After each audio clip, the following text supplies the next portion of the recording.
Quick recap. I don't remember anything from last week, so there's that. I just know that we're going to be in the arena. Well, we talked. People did things they wanted to do. Arno went and had a heart-to-heart with Miss Heather to make sure she Yep. was okay. Checked on the college. Yep. We had a couple meetings with different groups about sponsorship. Yep. Meetings are set for tomorrow. The big ones are the Craftsman's meeting and then the charity drive event pretty much right after that one, so that should be fun. And I sent a couple and then of we letters. have Yep, and you sent letters. The elephant in the room being our good friend Kay here is kind of being talked to in their head. However, she has not shared that information with anybody. Nope, I'm just saying, like, as of what's been happening. He has not. So she, the player, has not shared what he, the character, has been going through. Yep. So they are they are currently being very secretive. Yes. Yeah. Just a normal amount of secrets. With all this stress. There's nothing normal. With all the stress of these current events between monster battles, dealing with people, getting together an electoral campaign, the group has decided to decompress a little bit, go visit the arena, and possibly make some coin or fight or see what it's all about. So that is where we'll all be grouped together. And we are headed our way to the entertainment district. If you guys want to do small talk, go ahead. If not, you just will arrive. Arno having catched up from the college to meet them halfway to the entertainment district. So why do they call this area the entertainment district? I don't see any sports bars. Looks around. Are there any sports bars? Yes.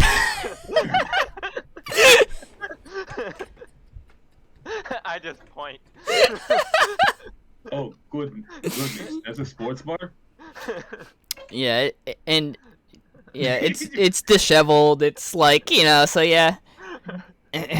Next to that, though, you guys pass the brothel. And the brothel's hopping. Certainly not kosher.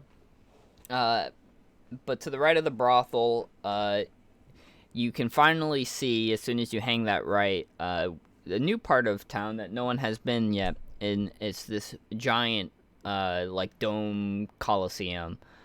Think more of the Roman-type coliseum, not as large, a little bit smaller, but still packed. Oh, so like the one in Cairo? Yeah. Yeah.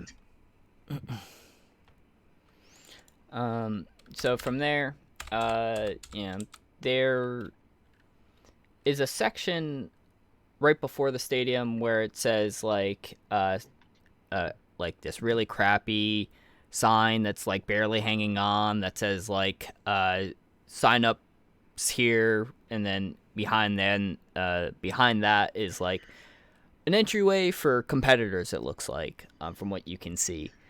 And then there's another door, which are massive doors to the left and the right, where people are flooding in to watch today's events that, based off the noise, is already ongoing. Arnold kind of looks at the establishment. So, is this on a good day or is this a normal day? At this point, you see a goblin. He's like right next to you. There's not too many goblins around, especially they're probably the only one you've seen so far. He goes, yeah, this one's about 50-50. About average. 50-50. That's better than I anticipated, given everything else around it. He looks around. Yeah, mostly. Mostly people come here, but the excitement, if you will, for the last couple days have been hurting a little bit of business. That, and no one can knock out Nas. And Walkish one about yay tall, biceps about this size. Yeah, yep. You know her. Approved. Yep, she's right there right now, just kicking a bone hydra's ass.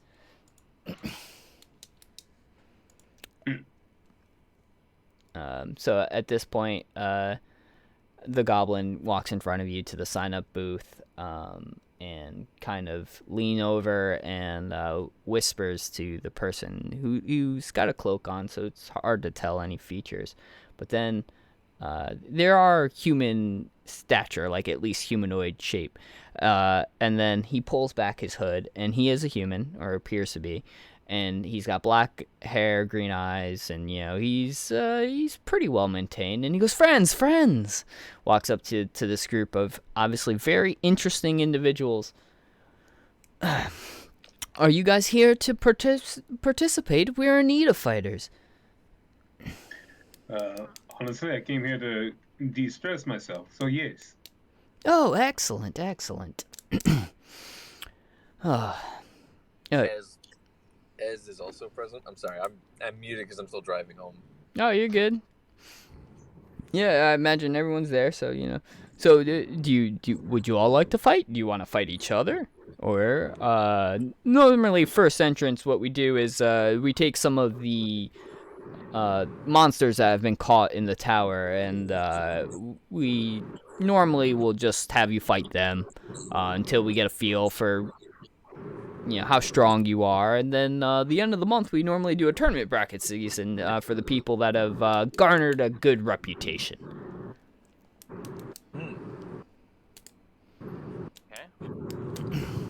This would not be a bad idea.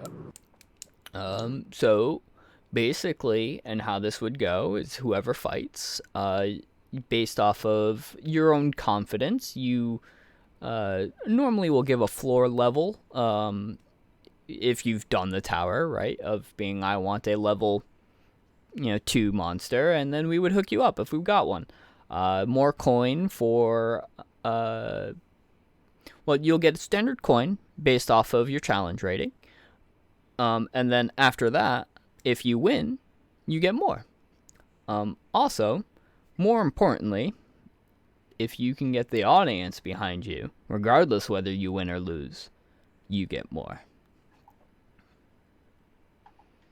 All right. And is this done as a group or individually? It depends. We've have some groups that like to do group play to showcase, like, hey, this is our guild, this is how we fight people in the tower. And then there are other people who mostly just like to show their own prowess. The caveat, obviously, is my payout to you is the same. So if there's 3 people, you split them. I don't deal with that. I give it to the person who signed up, and they can divvy it up as they wish. Yeah, sounds good to me. Singles will work just fine for me. That's not surprising. All right. Are we all fighting? Is there anybody who would like to just watch? I don't know about the rest. I will be fighting. Okay. So, Metal Man, I got you. Ez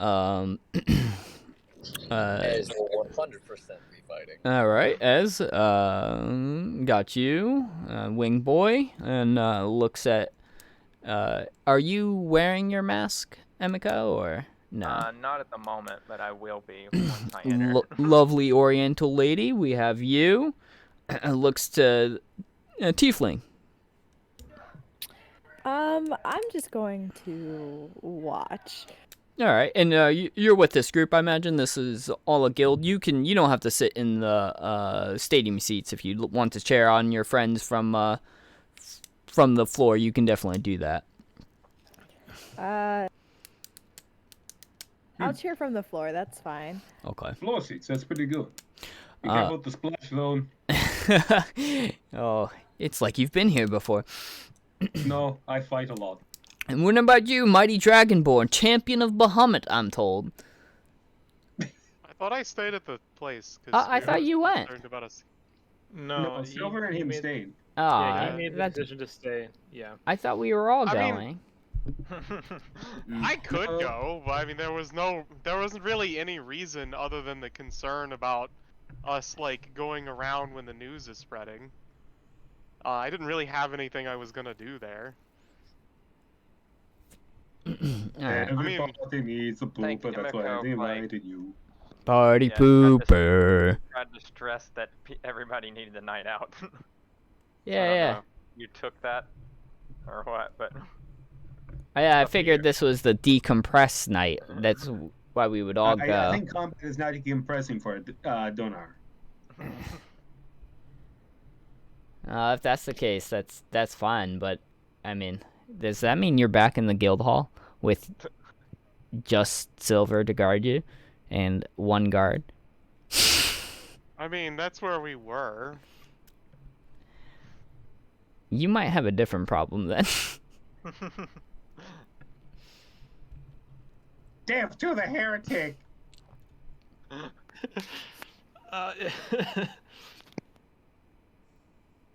We represent the true master of the dragons. Dagon, the true master. I don't know what that voice is, but I love it. The true master of the dragons. She's the fucking kobold who's so high on meth. All right, so that means that's all 4 people that I guess are here. The other 2 not being here. All right. No, well then, let's start with you. A middleman, or what do you want your stage name to be? Just call me Arnold. We need I something will with be some. full of flesh. We need something with some pizzazz here, Arno. Arno the Destroyer. Pizzazz. No. Mm. No Conqueror either. No Commando. No Running Man. How about Jingle All the Way? No. No. I absolutely do not like that. Kindergartner Cop. My brain just started going through every. Terminator? Huh? Arno the Terminator. I like it. You know, we may have something there. All right. Awesome. What floor level do you want? And really what you can give me is a CR for the monster manual. Fucking CRs are so stupid in 5e. Yep. And these are all solo. So for anybody who doesn't know about CRs, this is to be a level equivalent of 4 people. So if a CR2 means that for 4 level 2 adventurers, that is a challenge. And it's usually medium difficulty. Like it should be a good fight. So it's 4 levels per CR. no, so 1 CR is equivalent to 4 like 1 CR is 4 level 1s. 2 CRs is 4 level 2s. Okay. Fuck it. I might as well do a CR2 and see where I sit there. All right.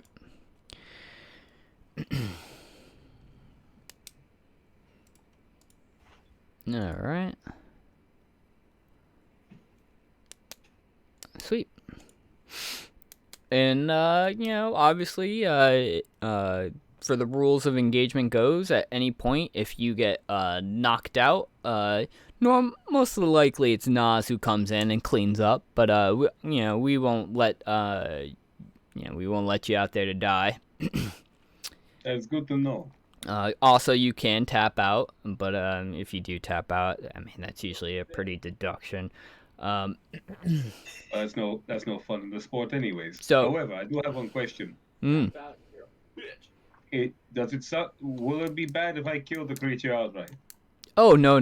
All these creatures are non-humanoid, so there are no Feel free if you want to preserve them to grant them mercy and do non-lethal blows, but there is no laws against killing any of these creatures. And at this point, he also will say, so for every CR rating, or for every, floor level, basically is 100 gold. So for what you just said, would be 200 gold, just for the performance fee. You'll get bonuses based on performance if you can get the crowd into it. And basically, the reason why is if you get the crowd into it, I have friends who do some side bets and things like that. And when that money gets outrageous, I share the pot with my performers. Ah, you skim the top for the fighters. Yes. Otherwise, you guys don't come back. And then I'm out of money. You see, this is a actual good establishment. Less backstabbing and more upfront. I prefer this. Gotta be honest, if I were to backstab you, I wouldn't be very good at it because I'd be stabbing you from the front.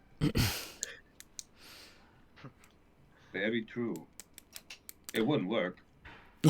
Especially on you, Arno the Terminator. It's like, all right, well, Oh, no, I would have already shot you by this point if I even said you all. he starts laughing at that point. Oh, I have a feeling we're gonna get along famously. All right, and then after you, let's do towards Emiko. Stage name. You can call me Akumu. In my language, it means nightmare. Oh, that's excellent. Akumu? Did I pronounce that right? Yes, and I'll take out the mask and put it on, and the eyes will flash green. Oh, you're going to be excellent. What floor level can I hook you up with? We'll start with 2 as well. All right.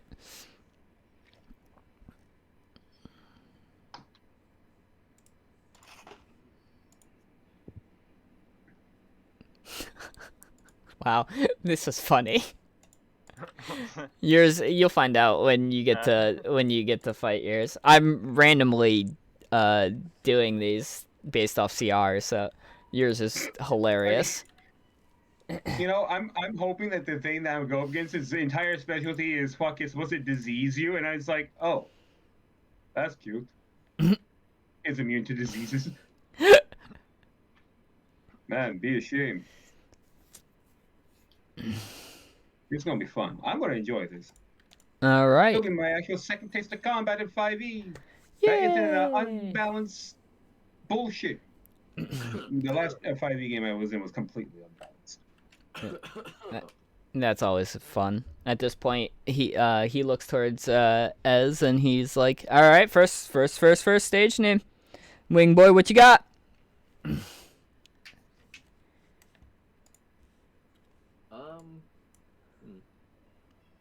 I've been juggling like 3 different names in the back of my head. It's time to choose. The Winged Wonder? Definitely not. No. How about Birdman? Ooh, Birdman's a good one. I like. Oh no. All right. It's hard to beat Nightmare, by the way. Do something that carries a little bit of weight.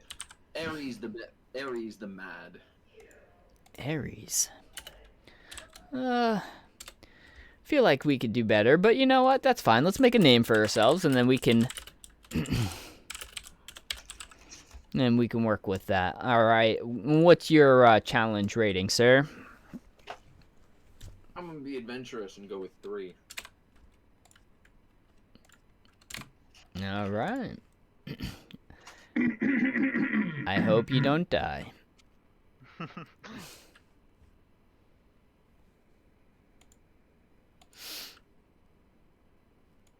Chain Bird Boy's foot to the ground so he can't fly away. No, that's where he's gonna go because it's a creature that has faster flight speed or is literally designed to fucking hunt flying creatures. That'd be awful. God, that'd be awful. No, nope.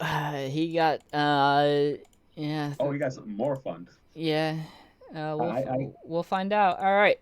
Well, Oh no, Hunter! Dragon comes out. You No, chose I CR3. have a feeling the dragon's mine. So no. So the highest that we can go up against in terms of actual level of a monster is like a level 12 Yeah. because CR4 two times four. No, eight. Sorry, eight for us. You are 3, or you win CR3. That means a level 12 monster can be up against you. Yep. Yeah, I just know Give yourself a challenge. dragonlings are CR2s, so I have Yeah, a feeling that's what I'm dragonlings. getting. Based Yeah, on how he dragonlings responded. Of a challenge. all right. Well, if you guys want to walk in here, get prepped, whatever you have to do for battle. I believe based off of this cheering, and at that point the whole crowd goes like absolutely insane. Nas has finished. So you give us 5 minutes to clean up all the blood and gore, and then Arno the Terminator is on deck, followed by Nightmare. Is it Akuma? I want to make sure I get this entrance right. Akuma? Akumu. Akumu. It's Akumu. A-K-U-M-U. Kumu Mutata. Akumu. Akuna Matata. And then Ares the Mad will be third up. All right. Let's do this. He kind of like at this point he kind of like ushers you guys through the main competitor. So you walk through. Now the dugout is it's dirt. Like below the dirt is like a wooden gate that is currently being lifted up. Nas is walking out. She is covered in blood. And at this point, she's like, oh, man, I need a shower. Looks at all of you guys coming in, be like, oh, I didn't think I'd be running into you guys so soon. Here to fight. Absolutely.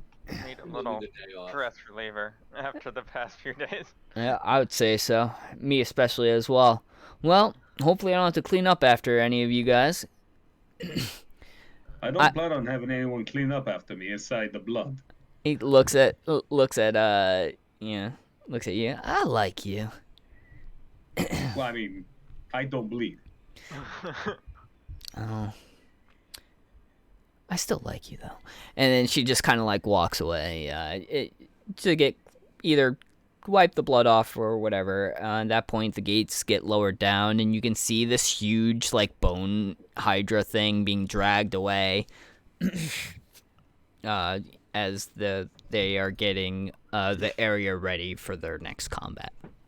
Why can't more of your people be like her? I think I've told you before. It's like hers are very rare in this world. Very. That's why I'm asking. Why can't more of your people be like her in this world? There will be no issues. There are a few. There's a few. We definitely not have any issues.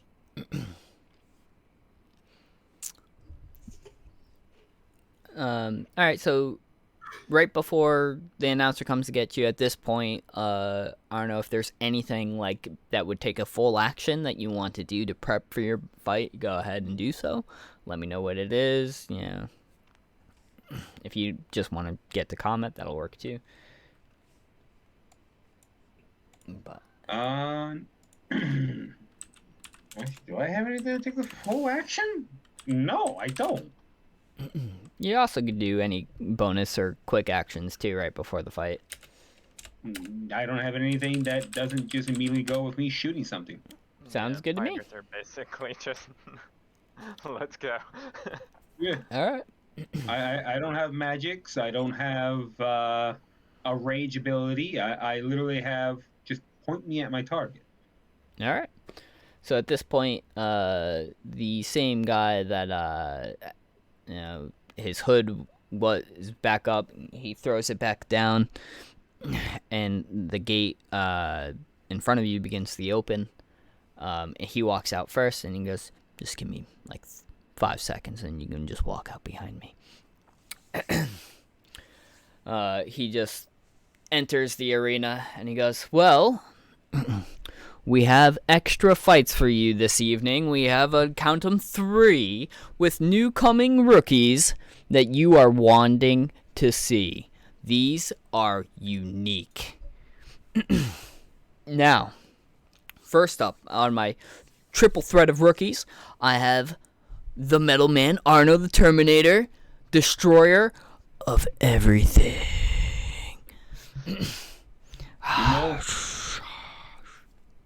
Hearing that out loud, it sounds very cheesy. He says to himself as he dons his helmet and enters the arena. Best of I luck, big workshop that one, boy. So, upon him walking out, the crowd, you'll hear mostly like, "Oh, he's the teacher." Hello, don't forget your homework. Oh, This could be you. apparently he's here to school his enemies. I mean, yes, I have several ways to do this. This is what detention looks like. And Physical his detention. his opponent brought from the level 2 of the Spire. This one, though, specifically from the elemental plane of fire. They are master crafters, expert miners, sworn foes of the Efreet, and Azer. At that point, this big, well, it seems to be this metal man comes rocking out. I will get you a picture of what he looks like. I'm trying to remember what this is. I've heard the name. When he said the enemy of the Efreet, I'm like, fire giants? And then he said Aether, I'm like, oh, that one. I'm trying to think of what an Acer is. It's like a goblin. Or not goblin, dwarf. With its head on fire. Yeah, it's like that of a lion. Yep. Ghost Rider. It's Ghost Rider, the dwarf. No. Like the fact that this is like bringing back old memories. So my first actual kill in D&D when I first started, like back at 3.0, was an Azir. Yeah. Wow, Yeah. man, we just go full circle. At this point, Jesus. the Well, I was a Azer. barbarian dwarf and I got a critical kill on it. So the Now I come Azer as a comes middleman. out. He's carrying a warhammer. And obviously just looks metallic looking, and he menaces, like gives this roar. This one's not chained up. He looks like almost, Dennison here, a normal regular, looks like they don't need to chain him up to bring him out here to fight. He is bested probably a couple of adventures before you. And then he looks towards both of you and he says, well, good luck. And he looks at both of you, and then he's like, you guys can go at it when you're ready. And he just disappears. Like almost smoke bomb action, except he's just gone. So go ahead and roll initiative.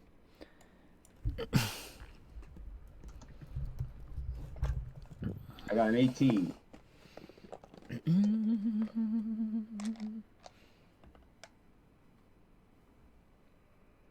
All right, you go first. How far is he? All these fights will take place from 30 feet away. Unless I you am not purposely sorry. want to make it not take that far away. Unless you want to be further away. No, 30 feet works for me. I'm looking to see if I have anything. Oh, you know what? Screw it. I'll use a grip point, get Deadeye shot on, and then bonus action to get my 2-weapon fighting ability. So now I'm going to be attacking twice, both at advantage. Go ahead. Attack 1 and attack 2. So that's a 19 and 11. 19 hits, 11 misses. Okay.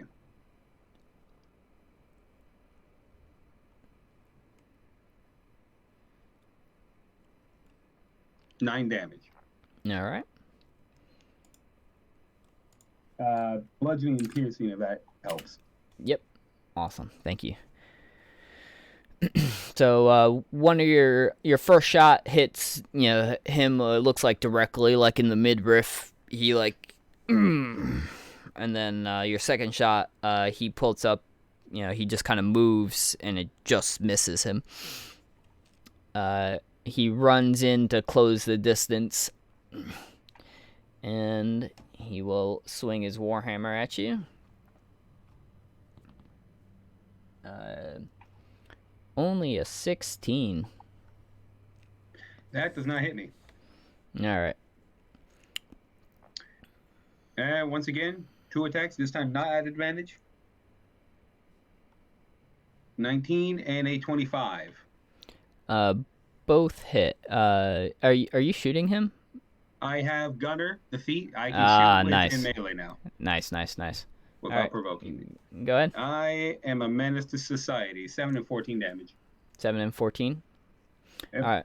So at this point, you sidestep his warhammer, and you release 2 more shots. Right into his midriff. He like, but then he gets up and still swings.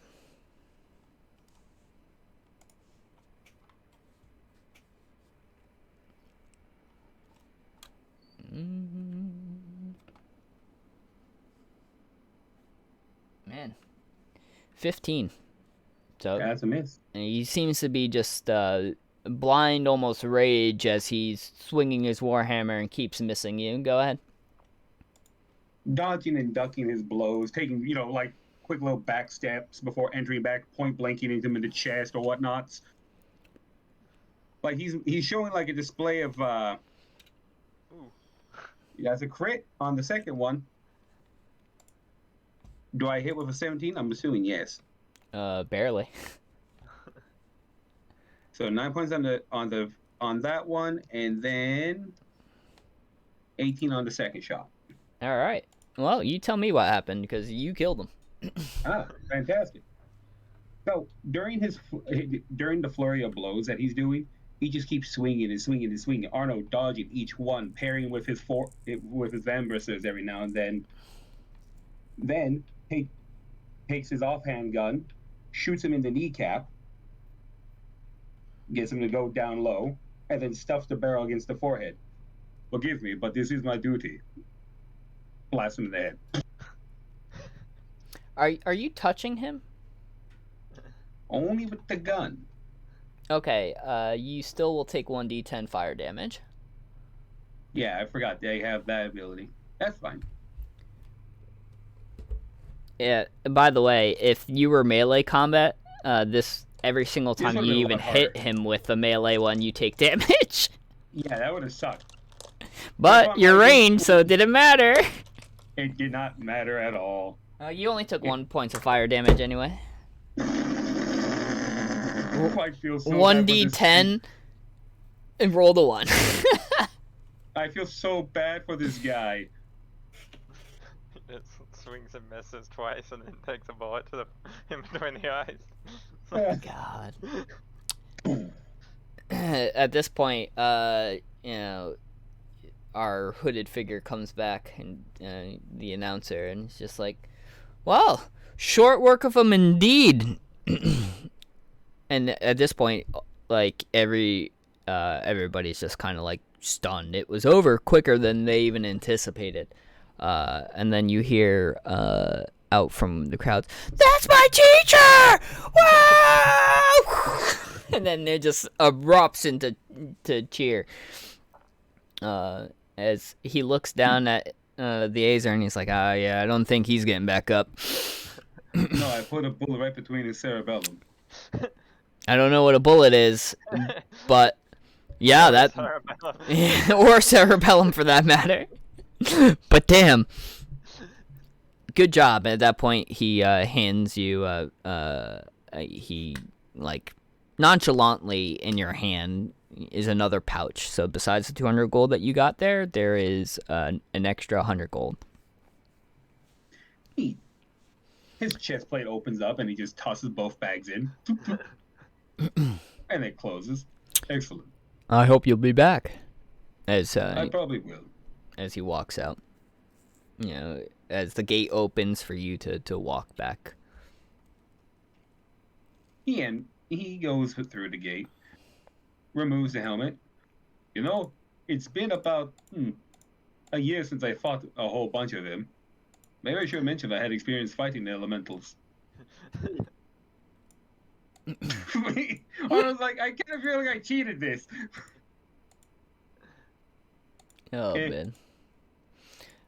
So as the Azar is dragged off, it's not as nearly as messy as the Bone Hydra before him, right? That and the blood doesn't really.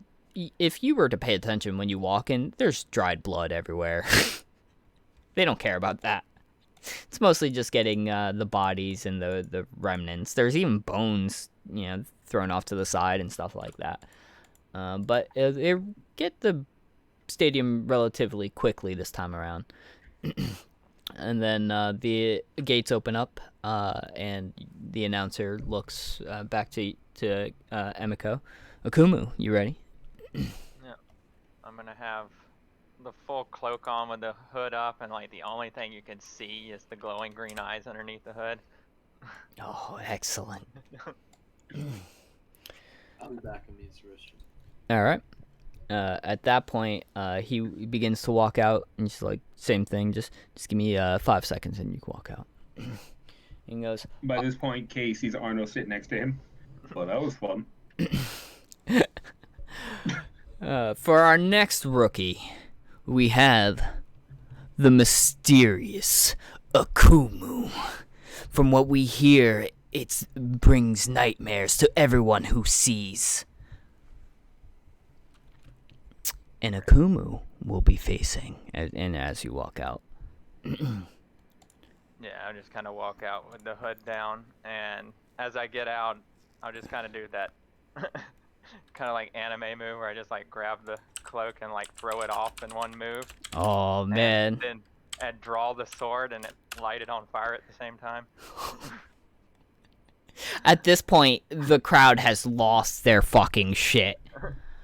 Oh my god. And for here, it's almost fitting that we would have someone who looks like this, such a badass face, a guard Drake. At this point, the other gate is open. You hear this, this almost like yelp as possibly one of the captors that had it chained may have gotten bit.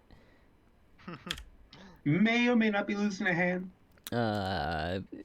I hope they have insurance. They don't. Nope, they don't. We all know where this is going. This is what it looks like as it. At this point, the announcer's just gonna disappear once the gates open, especially once he hears that yelp. He's just gone. But this is what it looks like.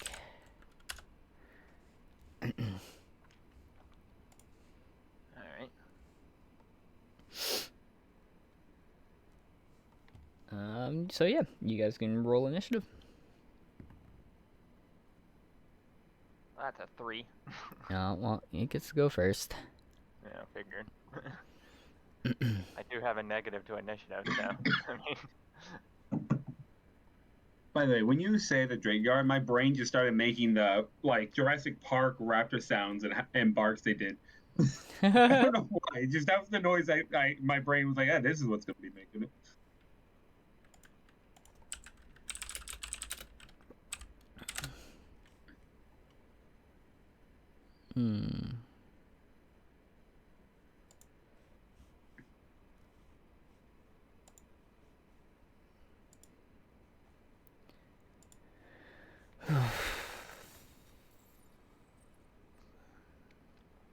Sorry, this one's a little more interesting than the other ones.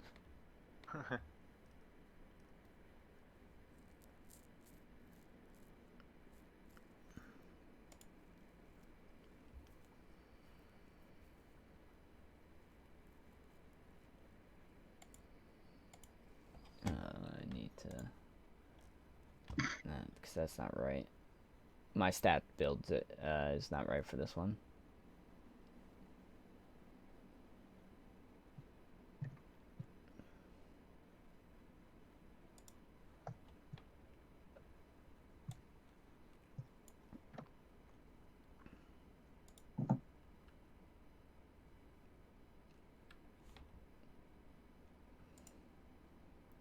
Do you need the stat block? No, I just want to make sure that I'm getting it up now.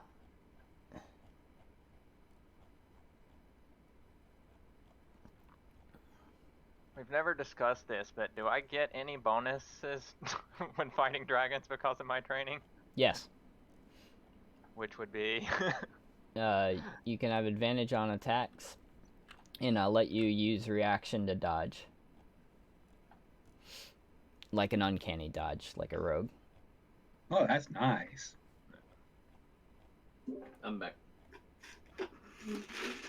Welcome back.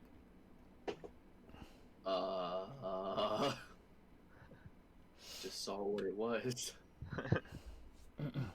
That's just a Drake guard. It's fitting it's a dragon, though, which is what I'm trained to fight, so... Alright, so it is going to do... It has multi-attack, so it's going to bite and then tail attack. So its bite is a 9. That's a miss. And its tail is a 20.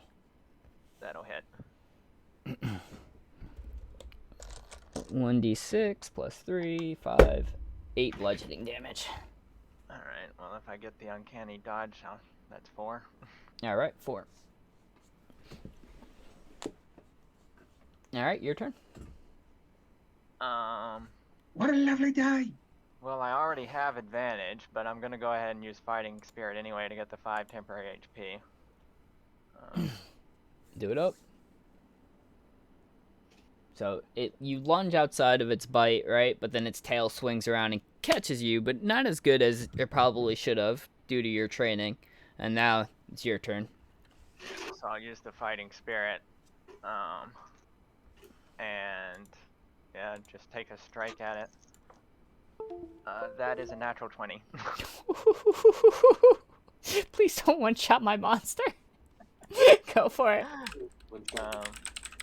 Are we doing crits like we did in my campaign, or is it just double die? Double die. Alright. Oh, crap. So, that is... where's my damage? 17 slashing and 10 acid. Jesus. Anywhere specific? Yeah, so it swings around with the tail. I'll take the first slash, like, across its back. Yep. But I'll position myself back in front of it and action surge and attack again. Alright. Do it up. Ooh, that is not good. I rolled a 1 and a 3 with advantage, so that's only a 8. Yeah, that one misses. Alright. That'll be it then. So after getting this huge hit on him, like you cut him like almost deep right across, he roars in pain. But as he like stumbles backwards, which was not a move that you anticipated him to make, you cut a little too short, and he goes to bite you. 19. That'll hit. This is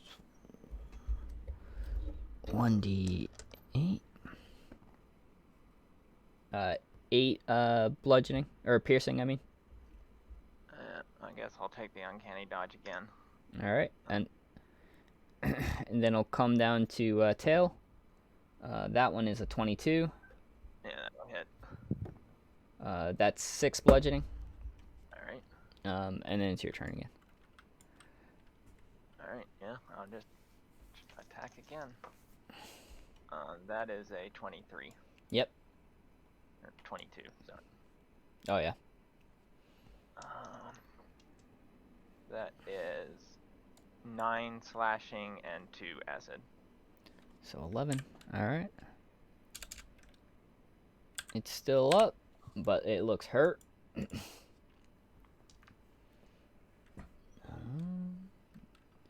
Goes to chomp again.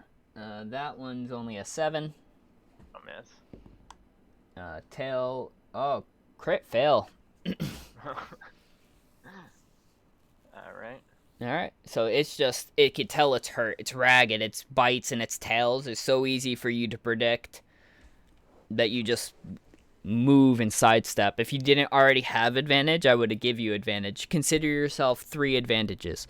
In fact, I'll give you a 19 as a crit as well. Oh, I rolled a 19. Oh, not a natural 19, but it was a 19. Oh, well, 19 hits, but... Yeah.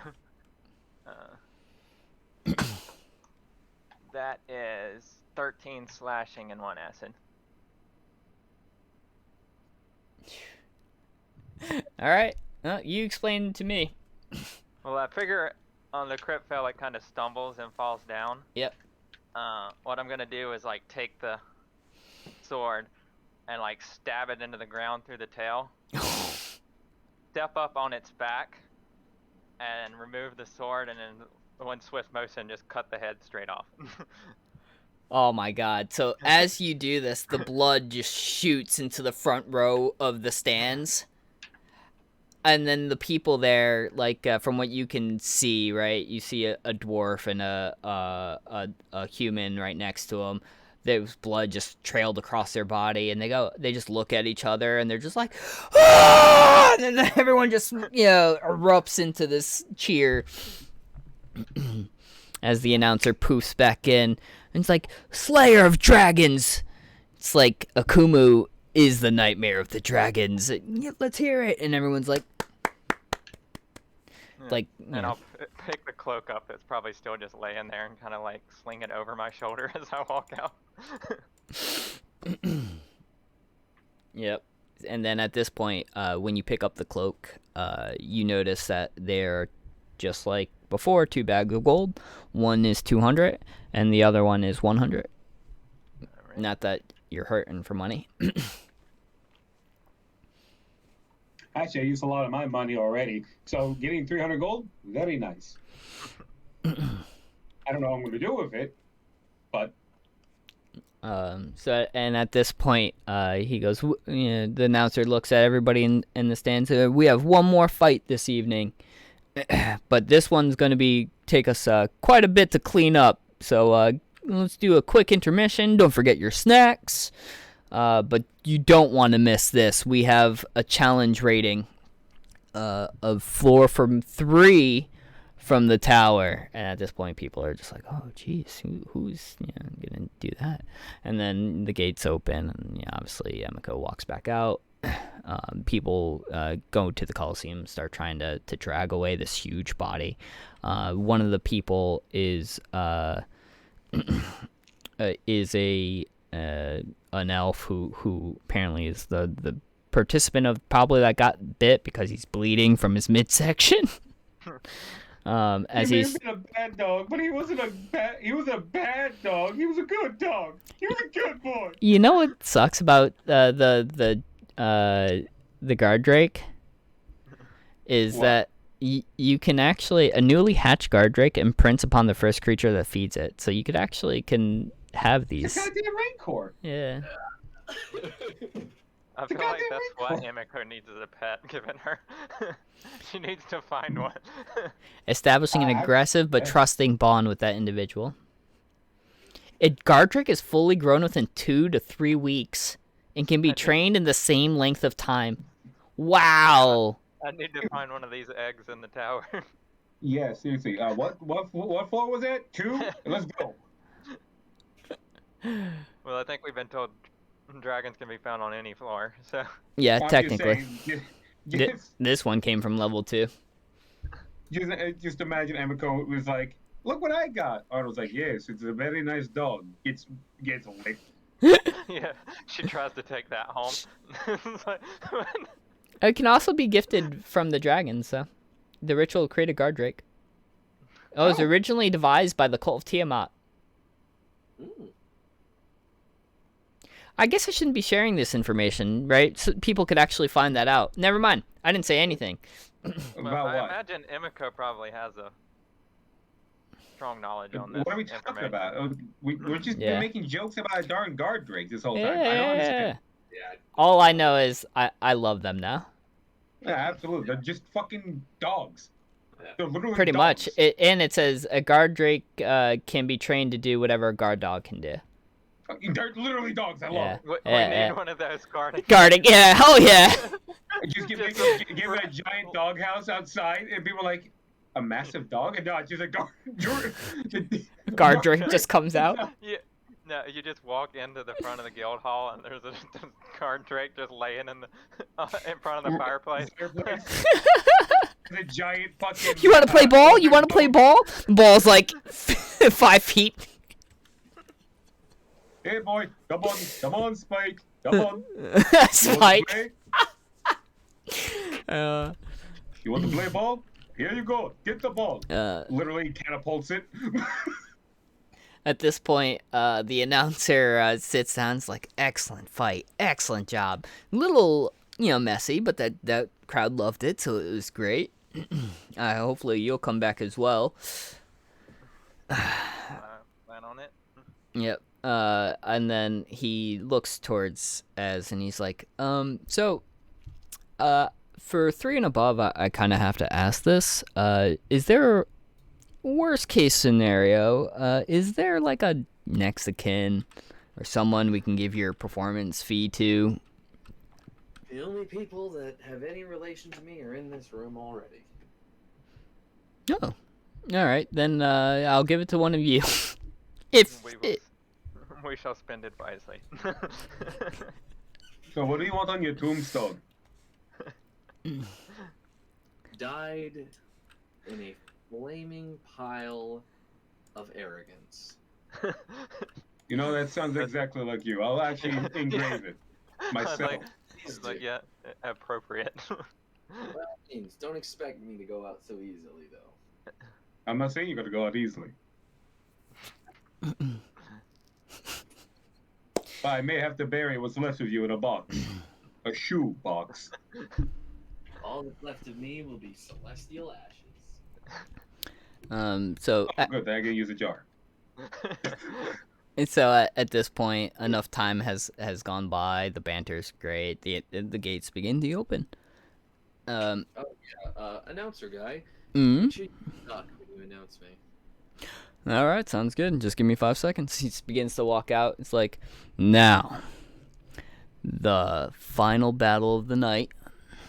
We have the winged man himself, clearly celestial, non from our plane, known as Ares the Man. People just. And as he says it, I will take a running start and just before even clearing the gate, take flight and do a full circle around there, ascending as high as I can to the air or to the sky. And people are just, everyone's looking up. The announcer, though, the professional that he is, has ducked, letting you clear. And he begins to talk. He's like, he'll need those wings, for he is to face one of the monsters of the tower that have been known to destroy guilds by itself. And the other gate opens. At this point, it was a gate that wasn't even... it wasn't the same one that was always used. You can tell that this one was being reserved, and you're not really sure if there's anybody guarding this one. Naz is on full alert, by the way. She is literally, hunched over in the middle, battle axe ready to go for what flies out afterwards. And at this point, there's also known wizards, warlocks who begin casting magic around the audience. It's almost a force of wall to protect them. As a manticore comes. A manticore. Let's fucking go! On second thought, I don't think I'll even be able to bury him. He's gonna get eat. Well, no. Have you ever seen a manticore that's hungry? You don't take away their food. Yeah, this manticore is starving. That is a starving manticore. He's not wrong.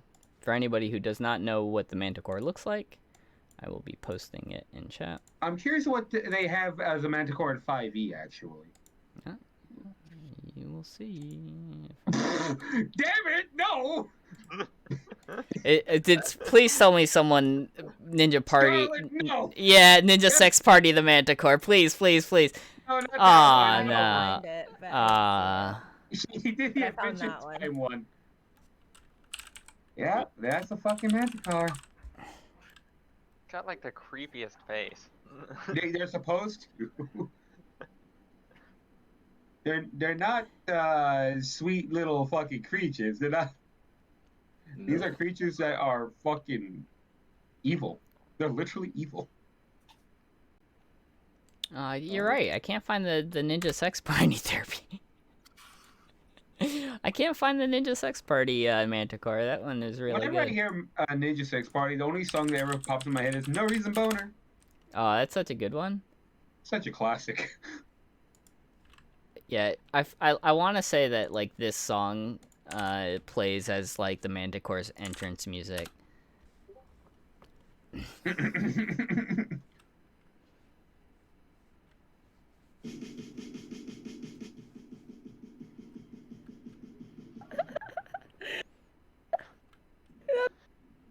hearing someone play the opening. Yeah.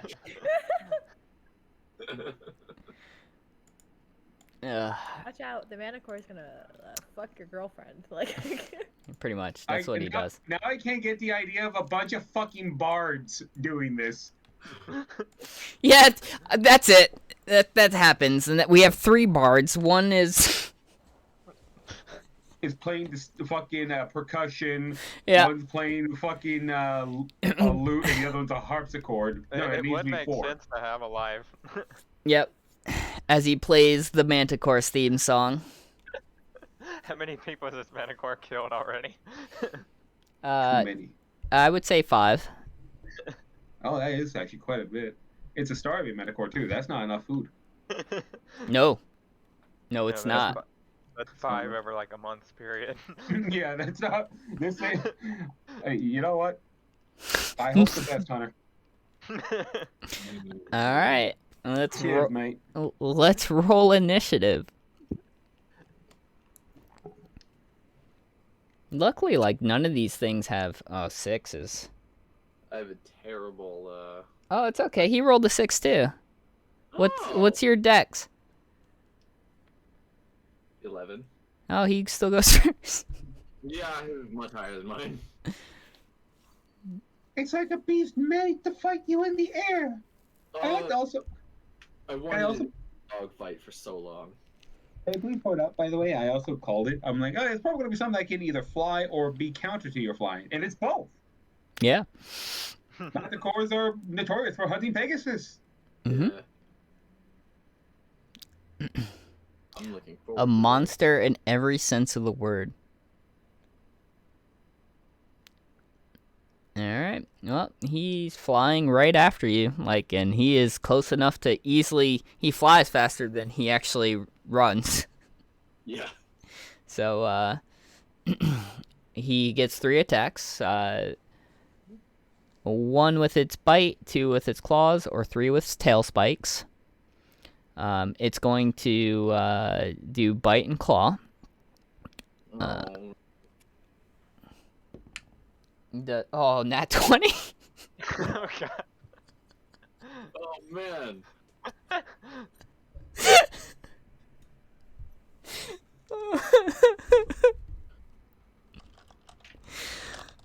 Oh my god, this is not cool.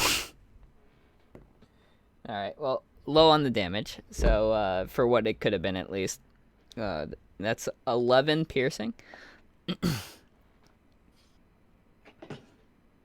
Arno has a book out with spectacles on, leaning over to Kay. Let's see. If you get hit by a Manticore's poisonous tail, then it's actually going to be very painful in the end because it's an acidic poison. More of a venom. I'm not as really worried about poison. The claw, this was only an 8. And its third claw is only a 14. Oh, Jesus. So I imagine both those miss. Oh, So the bite gets you pretty good, but afterwards he releases you, and he ends up shorts with his claws, and it's your turn. I am. Let's see. What should I start this with? These are all great questions, Hunter, but only you can answer them. Okay. I I'm like gonna to start- also pull up the sheets so I could be like, oh, 28 life left. Okay. I'm gonna go ahead and start off by casting Shield of Faith, which ups my. Can you do that while you're in melee combat? Will that not provoke? No. Not in D&D. Bonus Not in action. 5e? No. Okay. It's a bonus action, so. Thank fucking Christ. No, I'm always panicky when someone's like, I'm going to start casting in melee. I'm just like, Are Yeah. you sure about this action? Yeah, and if you get the Warcaster feat, you can actually cast spells as attacks of opportunity. Yeah. Now that's neat. See, there's a feat that's nice. Good job, 5e. You did one thing right. I'm going to do that, and then I'm just gonna go straight for the long sword or great sword right to fucking down the middle. All right, roll. 21. You hit. 21. I rolled the damage. It's only 4 damage. Yo, Wait. you're gonna need a lot of hits. I can. You only have a +2 damage and strength? Yeah, right now I just haven't gotten my. What is it? Where is my thing? I have a. Yeah, I'll throw up an additional divine smite and do that, which adds a D8. Yeah. Is that a bonus action? Yeah, Or is that... I Yeah, can Divine, do any Smite's a free action. melee attack that Yeah. hits. I can spend a spell slot to do 2d8 radiant damage. Okay. All right, do it. I know nothing of how the... It's gonna add an additional 3 damage. Oh, that's a rough Dude. use of a spell slot. That's a very rough use. But potential of... It's a radiant damage, so. Yeah, it doesn't... Not much has resistance against radiant damage. Mm-hmm. But, It's not gonna do me any favors here, but All right. Of course, have damage resistance, though? no, Nope. not in Thank 5e. Christ. They do in Pathfinder, but then again, most things have damage resistance in Pathfinder because damage resistance is different. Everybody else has had damage resistance of some kind, but the Manticore does not. Yeah. I'll go for my melee strike, Shield of Faith, and then I'll drop 10 feet and then pick back up and kind of get around it. All right. You fly at what you move at, right? I think I have 10 more than my actual movement. So it's 30, 40? Yeah. He's I don't like that I can't. Or no, I have 60 foot of flying. 60. Yeah, if you click on my speed, it's written down in there. It just doesn't actually show it. I thought it was 40. No, yeah, 60 is way too fast. Yeah, you're not an actual celestial, like, full on. Well, I get that from Celestial Soul thing from later. That's how we work my things. Yeah, it's 40 now. Well, his is the reason why I asked 60 would have been fine. I just don't know where that seems like it's too much. I think that's because it's from Celestial Soul. No, flying is 60 feet. That's fine with me. Celestial Soul. Okay, good, because that'll make you faster than it. I'm faster than the Manticore. You're gonna need it. Yeah, you are. So you used your full movement to fly 60 feet, or Yeah. you? Okay. I'll drop 10 feet, just cease flying, drop 10 feet, and then pick back up, and I'll get above it. All right. Yeah, At that point, and the Manticore sits there, realizes that he's not faster than you in the air, so he uses 3 tail spikes. bring it. No attack of opportunity when he left the melee range? No. It You're a doesn't have. you're a nicer DM than me because I absolutely Yeah, would have. I would have fucking had that Manticore It- immediately punished. Yeah, it's. I've done 23 with my first hit. He chose it. He thought he's Billy Badass, okay? 23 to hit. Yeah, that's gonna hit. Oof. Oh wait, this is a tail spike, isn't it? Oh Yeah. dear. I'm not particularly worried about poison though. Your rolls have said otherwise. 6 piercing.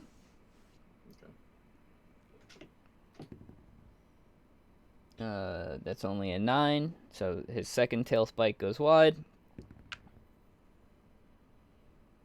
Oh, what about the third one? Also wide. It's only a 14. He caught me on my ascension. He caught me on the ascend. So All right, it's back to you. okay. Then I am going to. Let's see.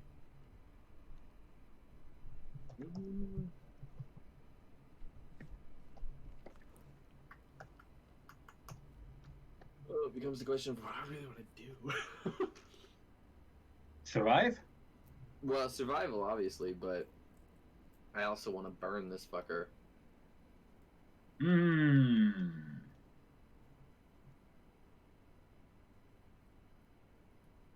Might work. Mm-hmm. My problem is do I want to use like auto hits with magic missile, or do I want to prioritize damage output with burning hands?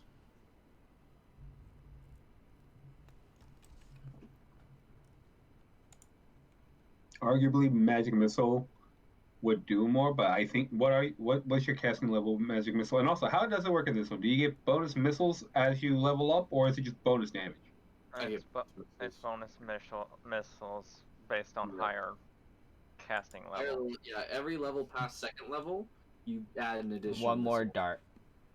Yeah. Okay, so it's still the same. Yeah. That has more damage potential than Burning Hands. It has more damage per vessel in the long run, but burning hands at second level is 46 compared to the 1d4 plus 1 of magic missile right now. Or not 1d4. It should be 2 to 3d4 right now. It's, yeah, Yeah. 3d4. And 3.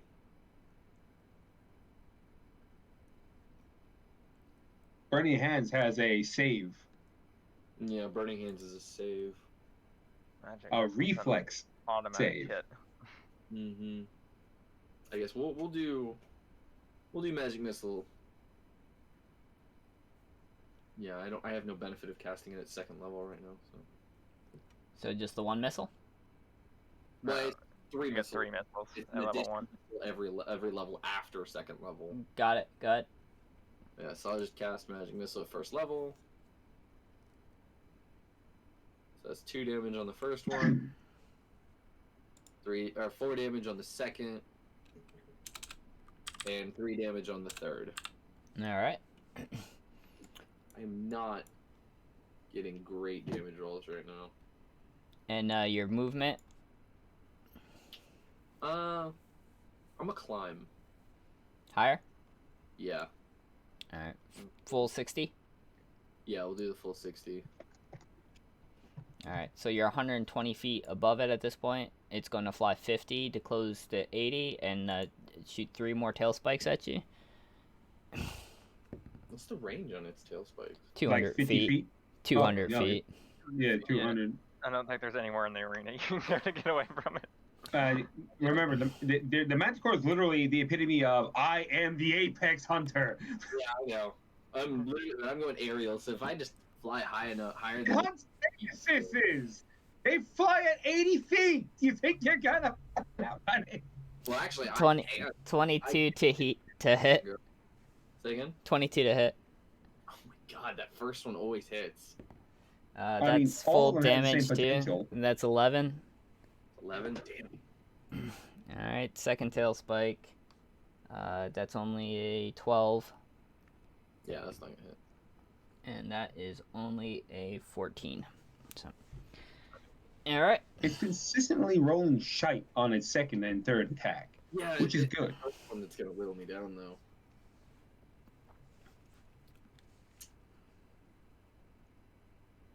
Hmm.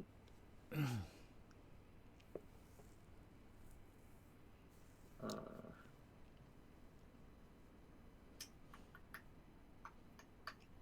well, let's pepper it and see how high it can climb. I'm gonna do a firebolt. That is a 13 to hit. You miss. Damn. So it gracefully dodges your movement. I'm just gonna continue to climb full 60 every All right. time. So that made it. What was that before? We were at 60, 130, 80. So then 60 again, 140 plus 50, 90. Okay, tail spike. Now, I wonder how the hell is everyone else seeing this fight? Because right now they're in the stratosphere. Oh, at this point, what you see is projections that are being done. Using the ghost image of the fight. Yes, Yeah. yes. I like this. 22 for the first one. God damn! This is expected. That's 8 piercing.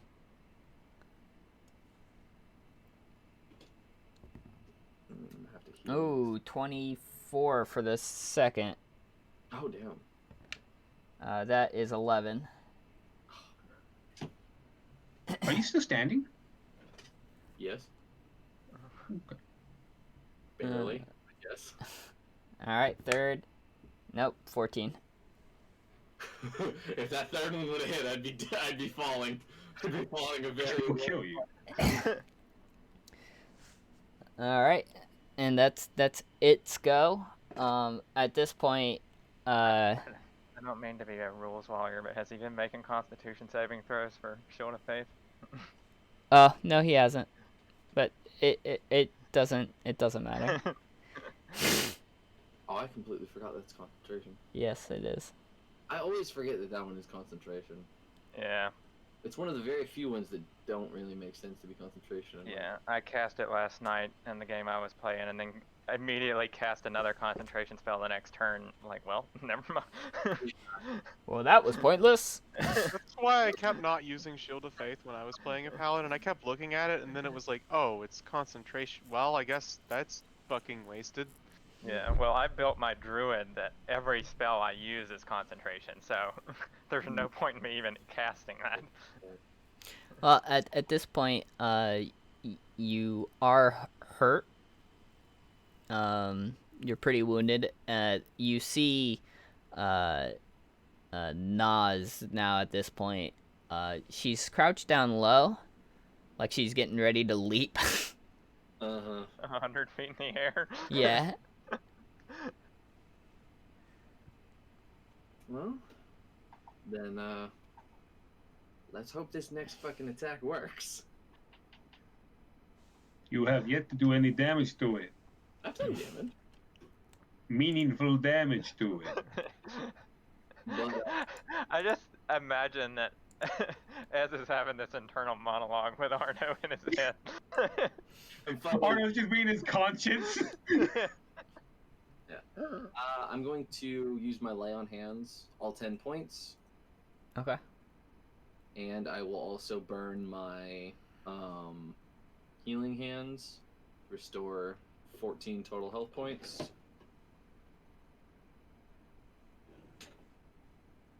And then I am going to dive. And Dive. Imagine, wait, Adam, Manicore on the way down. you're gonna what to the Manticore? I'm gonna fucking tackle that son of a bitch and take it All right. 100 feet straight down. Okay. Grapple. Mm-hmm. All right. Go ahead and do a strength. They don't have just straight up grapple in 5e, right? Contested. Yeah. It's usually a athletic chat. Yeah, it's Or- athletics. It's athletics for the person trying to grapple, and then athletics or acrobatics for the person trying to dodge. Oh. Well, then I get a chance because I rolled the wrong thing anyway. That's a 23. Okay, Mr. Manticore, your rebuttal. Oh, well, no, yeah, you rolled shit. So, yeah, you grapple and tackle him. And I'm just gonna force it straight to the ground. All right, you guys are plummeting. For going down, I'm gonna cast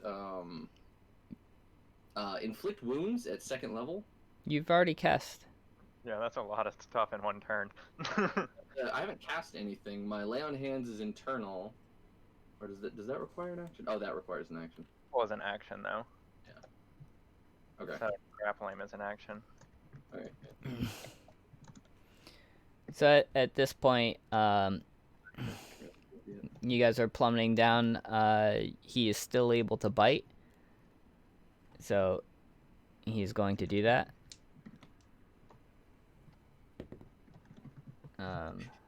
If he fails to bite me, I'm going to punch him in the face. That is 19. That will meet. All right. 1d. Only 4 damage. And then 2 claws. Would have killed me a minute ago, but not now. These claws are going to be at disadvantage. Oh, am I? Yeah, that probably begs the question: am I grabbing him from the back or am I grabbing him from the front? How are you grabbing him? I imagine, however, I could restrain his wings the easiest. Then you'd probably be on his back being like, I am a luchador. Fucking puts on luchadors, Max. That's just... even with disadvantage, one of the claw marks is a 20. Okay. That is 6 slashing damage. Okay. All right. It is your. No, I'm gonna have him try to break your grapple again. I imagine, considering that we are plummeting very fast, I imagine that would be disadvantage. I think. No. Maybe. Feel a contested strength. Yep. It's versus you. Go ahead. You can roll athletics against it. I'll let you know you have to beat a 16. Yeah, I failed that. All right, so it is.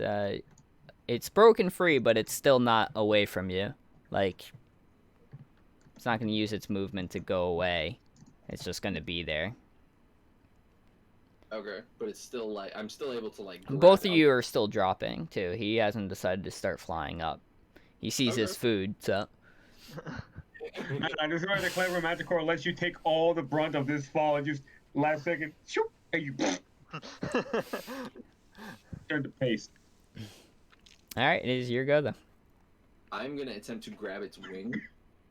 Okay. And I'm going to cast with a 14, inflict wounds at 2nd level. I don't think a 14 hits it, champ. 14 No, should. 14 ties it. Yeah, that's a hit then. Okay.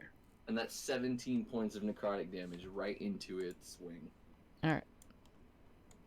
At this point, it finally you could tell like that was a decent amount of damage. It's finally looking like you've done something to it. Okay. Everything else is kind of taken in force. It had no signs of really it being even bothered, but now suddenly he yelps in pain as the black part of where you touched him has turned black.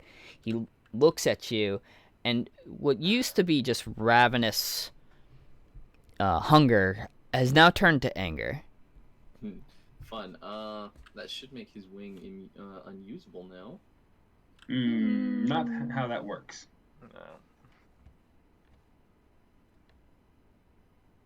No. He's still You're not up. a rogue. Well then, You want to disable opponents, you need to be the rogue. Particularly the assassin archetypes. I don't mind targeting something's wings, right? In order to like, hey, if I do enough damage to this one thing, can it not fly anymore? That just wasn't enough damage. Oh, fair. Yeah. It also has another wing. It may not have full flight, but Yes, but it's not just gonna plummet. All I really need to do is limit its ability to catch flight or to catch air, and if it's got a fucked up wing, it's not catching air. That's what you think, I say. Is that your turn? I'm trying to remember if I can do this without doing quick cast as a meta moment.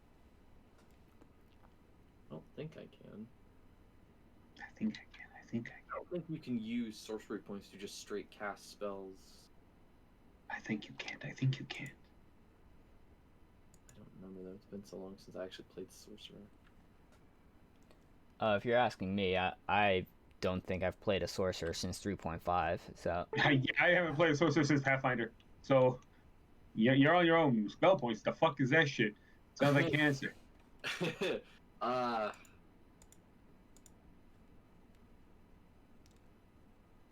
I think I can just use. I think right now because I don't have meta magic I mean, yet. I'll look. Yeah, I think you need meta Yeah, magic to do it. You need quickening spell Yeah. to be able to cast a spell as a bonus action.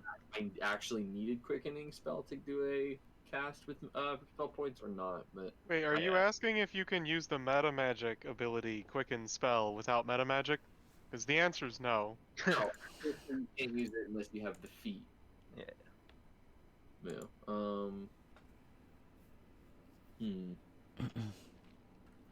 Hmm.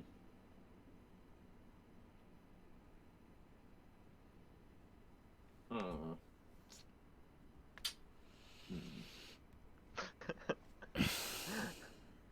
I'm trying to figure out like. Yeah, this sounds like a whole lot of how can I not die this turn? In this fight, but at the same time, I'm like, I have a strong enough. I have plenty of time to pull it around as long as I can avoid getting hit. That's where you're wrong, boy. What? Get smacked out of the air.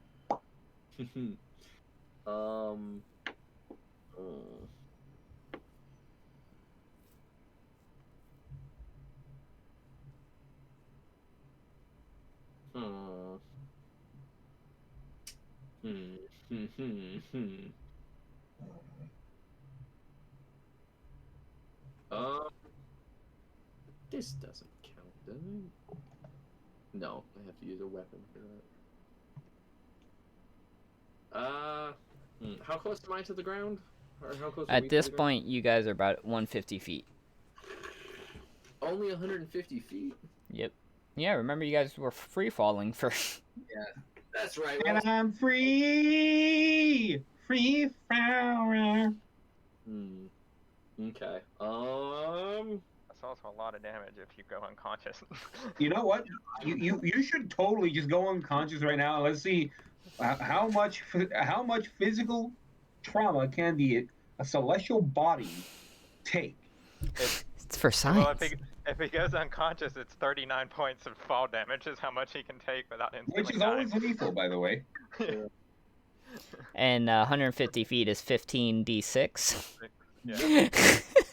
So the average is going to be right at 39. Well, it's possible you live. He could just roll straight ones. He could. I'm going to kind of like shift so I can get a little bit of distance so I'm not in like immediate claw range. But I'm gonna keep the free fall going. Wait. I'm So basically going to use my wings to kind of drift while still continuing to dive, but use it to change my trajectory so that I'm not in the same.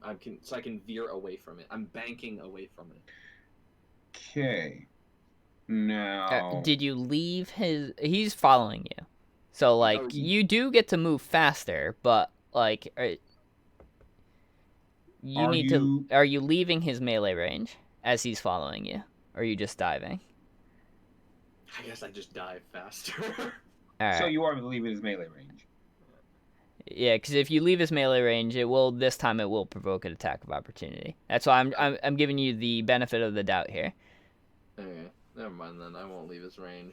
Yeah, it's fine. You can dive because it's gonna follow you. It's still angry. It's still hangry. So It's very angry. So at this point, it's going to do bite. In free fall, I would love to see how that works. Oh well, it doesn't work You're out very about to well see for him because it's a 1. Oh, do I get to take it in the face? No, but it is gonna fuck itself up by that. by rolling advantage. So instead of hitting a 20, it's gonna be an 18 or a 14 on its first claw attack afterwards. And now we're gonna do normal, which is a 21 claw. Oh, that's gonna fucking hit. And if he rolls like high, I'm dead. 7. Oh my god! Got 1 That HP. Sheer fucking luck. Do you really have 1 HP? He does.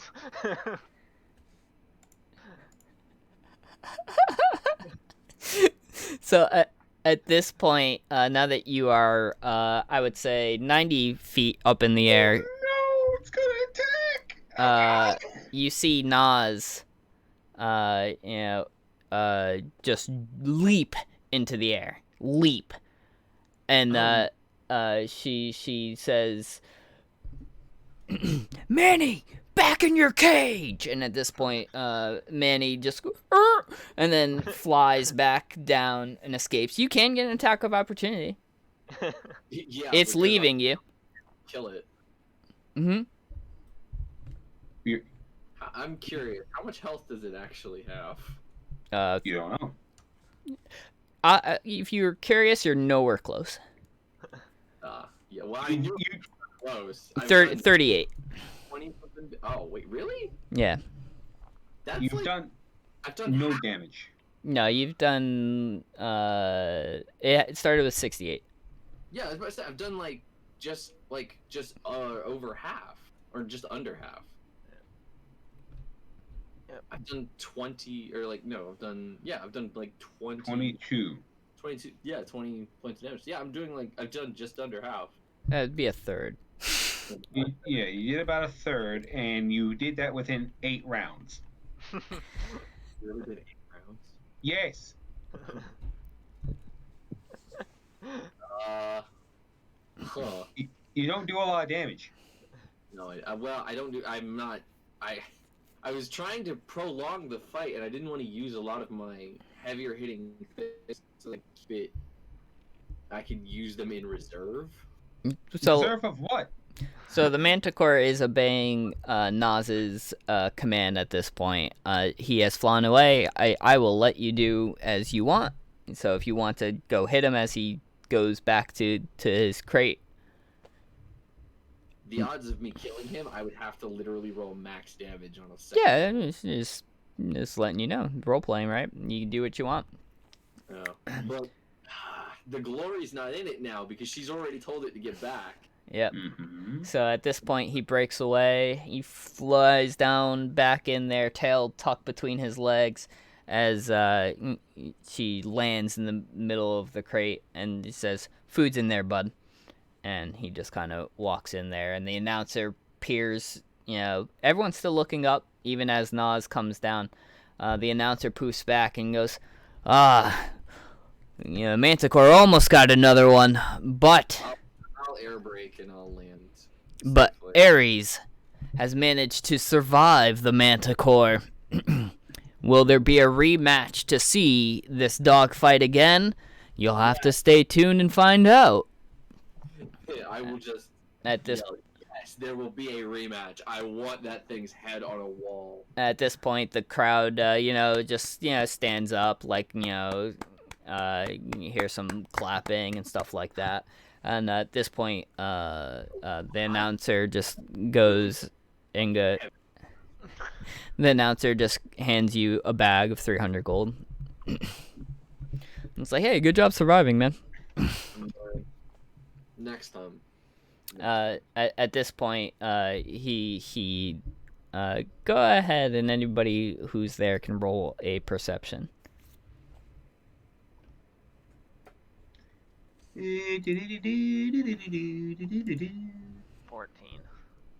Un momento. Why do my rolls suck? 18. All right. So as is walking back, you see the goblin come out, and he has his money out, hand out to the announcer, who just shakes his head and just puts some of his gold into the goblin's hand. A side bet of some kind. I'm still alive. This was at best a draw. Mm. It very much so would have won, but considering No, that no. You already have shown your hand, your cards. I know exactly who you are in this fight. He did say at best a draw, not at worst. You- At worst is the loss. You're right. You're right. He did say No, it's a At draw. worst, he's dead. Well, he's not dead. Not in this, Yeah. not in this Someone, exact moment. someone throw a little thing at him and ping him in the forehead. See what happens. And here is Ez after fighting the Manticore. Yeah, you are very banged up. probably look fine. What's your HP at? One. That doesn't mean that there's physical. No, that's literally how HP is determined. Your HP is literally your overall ability to resist damage and to maintain yourself. You're at 1 HP out of what's your total? 39. What's your total? 31.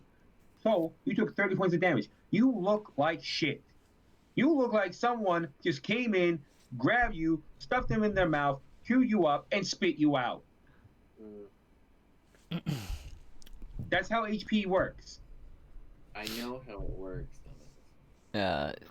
At this point, yeah, you guys are, and people are beginning to clear up, and you hear a multitude of different things. You know, you'd be like, yeah, oh, you see my teacher fucking kick some ass, and then you hear somebody else be like, oh man, I wish Azumu would Azumu me. And then somebody would be like, I feel like that should have been the last fight. Not a lot of people were happy with that last fight. It's difficult to see aerial combat, Yeah. even when it's projected. Okay, so it's not the same as seeing it up close, up personal. And If And you hadn't broke my grapple, they would have gotten a nice, good view of it splat on the ground.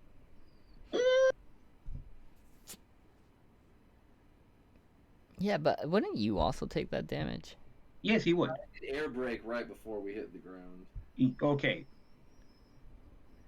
Yeah, It- I would also argue that if you did that as a DM, I would roll a saving throw Saving to see if he Manicore also could do does it. Yeah, I would. And not to mention, as high up as you did the grapple, he had 3 turns to break it before he hit the ground. Yeah, I kind of didn't realize how high up we actually were. You said I went full 60 for 3 rounds in a row, man. And Yeah. you descend at 60 in free fall, so And and by the way, as you're many turns already as you went 60 straight up is how long it takes to go straight down. Actually, hold on. So initially, when the fight started, you're already 60 feet in the air because that's what you did. You went as high in the air as you could, so 60 feet already from the beginning of the fight. Then you went 10.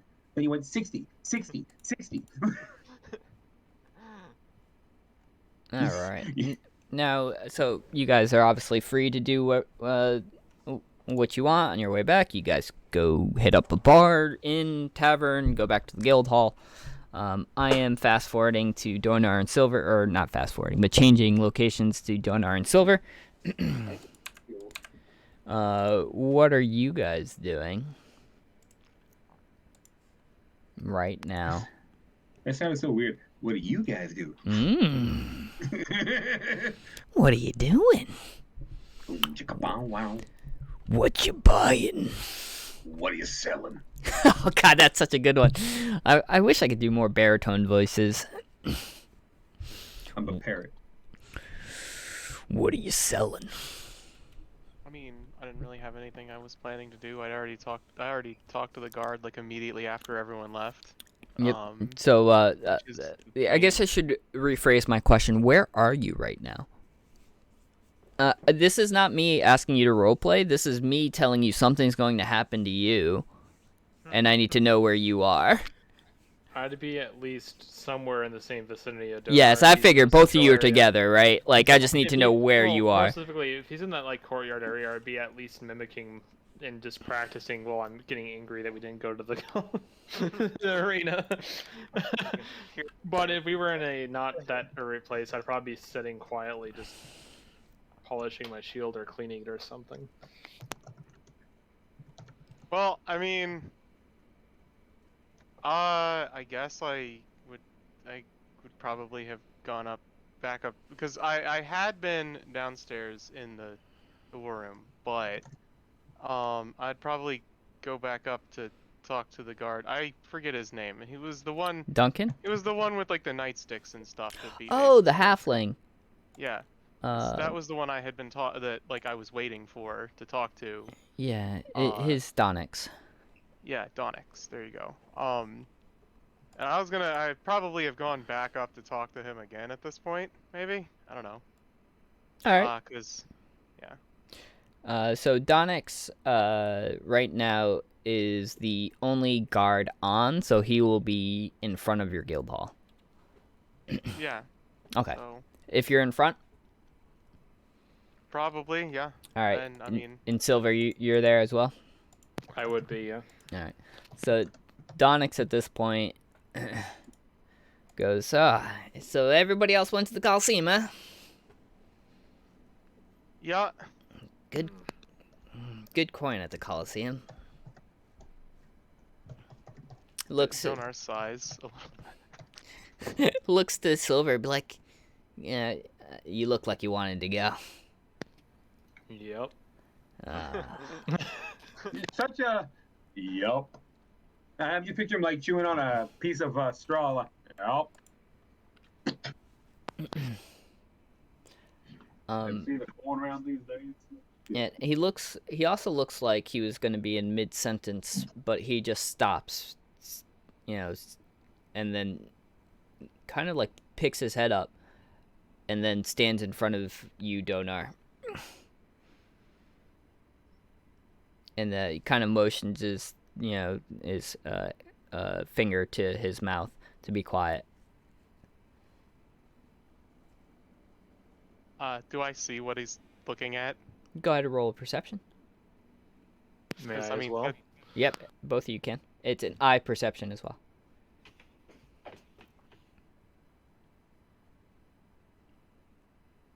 That at least gives me advantage on this +1 roll.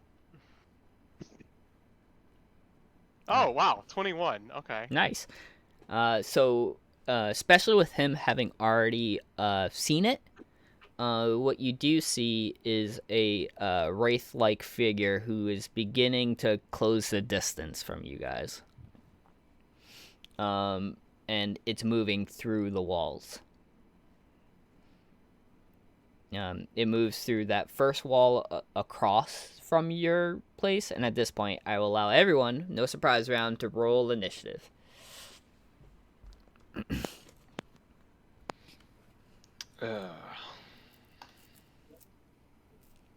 Are we going to be doing stuff in the actual Roll20, or is this going to be abstracted like we normally do? Abstract. There's no map for this. I didn't plan on having this. I thought you were going to be at the arena. Yeah. I got 15. I got a 22. Okay. I just rolled 2 20s in a row. So all my good rolls are gone. Alright. Well, so 22 ties Donix. I imagine he's probably faster than you are with Dex. Yeah, probably, and I would kind of prefer for him to go first. Alright, then really he's going to go first. Alright, that's a hit.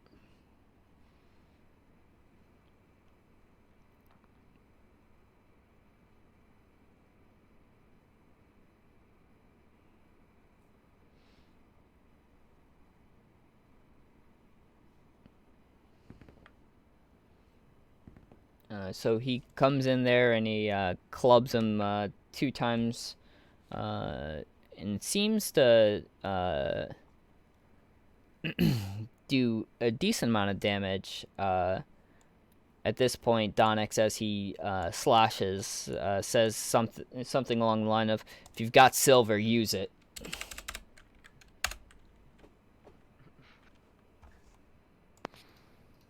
I just look confused. I don't have silver, so Hey, I'll probably just use fire. He's right beside you. Well, yeah, but I don't want to waste time glancing in confusion between Silver and him. All right. It is now your turn, Donar. Oh, it's been so long since we had combat. Okay. Trying to remember the stuff I had set up for this. So, unlike Hunter's character, I actually do have meta magic. I just need to remember which of these things actually combo together. So, give me a second.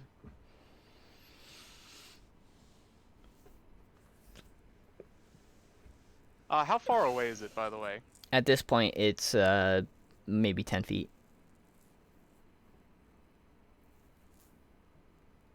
Donix has gone up to meet it to prevent it from being closer.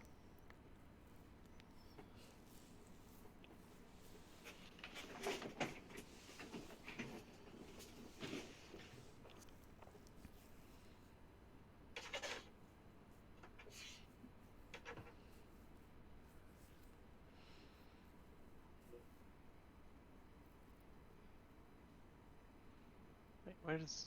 Okay, there we go. Okay, I see. So... You can... what was the ruling on this? You can cast one spell and one cantrip, right? At the same time? Or is it an action and... Bonus. And yeah. It's an But, action like- and a bonus action, but yeah, you can do a spell and a cantrip, just not But two you can't- spells. Yeah, but you can't do 2 full spells. Okay. Can you do 2 cantrips? I don't see why not. Yeah, it's fine with me. Well, does a cantrip count as a spell for quicken spell purposes? I think by rules it does not, but Yeah, I mean, that I'll makes defer sense to me. you. No, yeah. That makes sense to me. I thought there was something in the rules where you could Well, I guess it doesn't No, matter if you roll it, but I know in most cases cantrips do not count as spells. No, they're just like a basic attack for sorcerers. Okay, do Or I magic have casters. an angle? Oh, sorry, go ahead. Oh, sorry, go ahead. No. Do you have an I angle? was gonna say, do I have an angle that I can Burning Hands past without, like, hitting anyone that I care about? Yeah, Donix is kind of like right in front of you, but he's short. Okay, I mean, He's literally as like long 3 as you're feet telling tall. me I'm not gonna hit him with this. Just You- move if a little you- to the side. Yeah. Yeah. If you roll horribly, I can't like that goes for anything though, right? Like you roll a 1. Well, no, Burning hands isn't. Yeah, you're fine. Yep, go. Okay. Yeah, so then I will do Burning Hands. I use fireball. That is 11 damage with a Dex save of 15 DC.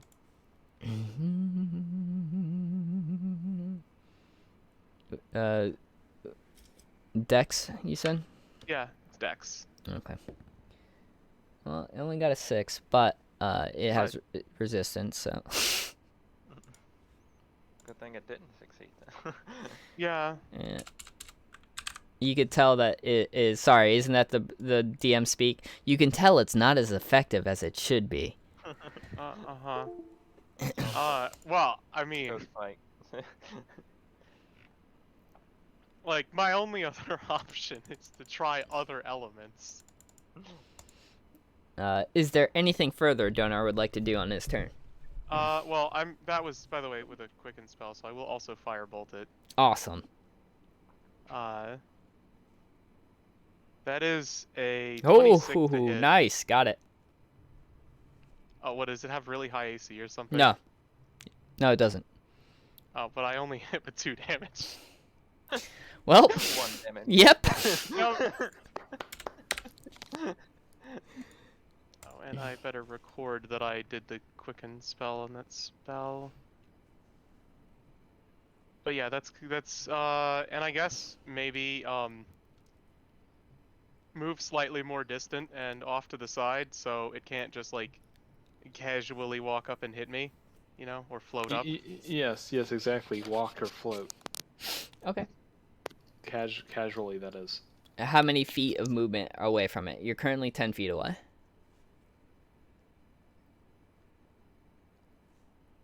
Uh, how fast did it seem to be moving? Because I don't know how fast those things are. They might be like slow or fast. Well, here, I'll just tell you what its movement speed is, and this will make you feel pretty shitty. It's 60 feet. Oh, well, then it doesn't really matter how far I move. I'll just move like another maybe 5 feet away or something. Yeah. Just to make like absolutely dead sure whatever it does will trigger an attack of opportunity if it's coming straight at me. It was going slow because it was hoping to have the surprise, the element of surprise, but Donick saw him. And then once Donick saw him, it allowed you two to see him. Yeah. So, but all right, Silver. I hope you use Silver. I feel like just for your name, you should get bonuses. I told him the same thing. He needs to use silver weapons. He never listens to me. Oh no. I mean, technically, isn't the thing you gave me magic? Yes, so you're fine. Yeah. But Donix doesn't. Donix doesn't know that. Okay. So is this thing directly in front of him currently? Yes, but he is so short that this will not impede you. You could practically stand over him. Especially since you're tall, right? I mean, I'm taller than that. Yeah, you're like 5'8", 10.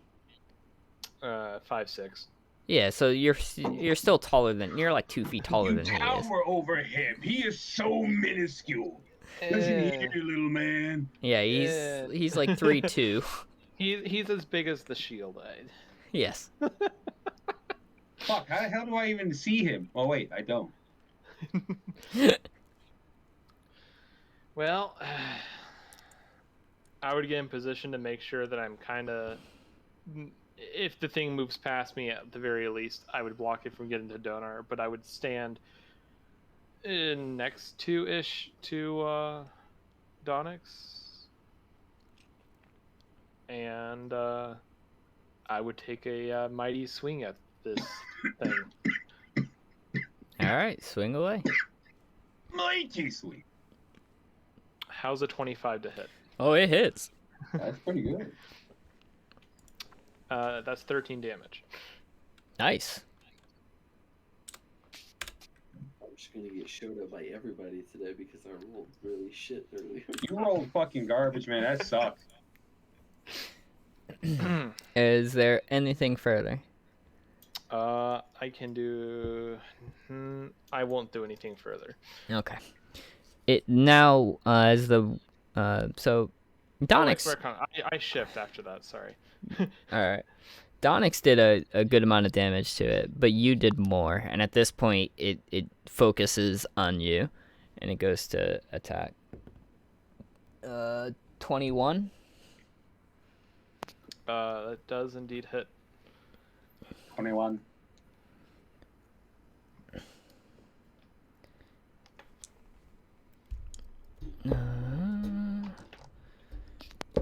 Does that really say 3d8? That's fucking insane. Actually, that's child's play. Not for level 4. You're sorry. You still use the Pathfinder. That is child's play at this level. All right. Monster Chris is a stupid dude. It does. Melee attack +5. Actually, what type of attack is it? It necrotic. Oh, that's fucking normal then. It's necrotic, dude. It's 16 necrotic damage. And you need to roll a con. Con save? Okay. Yep. You got this, Adam. I believe in you. Your max HP is reduced by the amount of damage taken. Okay. Until a long rest. But just for anybody who doesn't know, if your maximum hit points reach 0, You die. you die. Yeah. All right. What sucks is that I think that actually will suck a bit more because I have temp HP, so even if I don't take the damage, I still take the damage. All right, so we go back to the top. Donix at this point notices that it's draining from you. and he does his best to take attention from it. What's the damage that was dealt, though? Necrotic. Yeah, but what was the total? Oh, 16.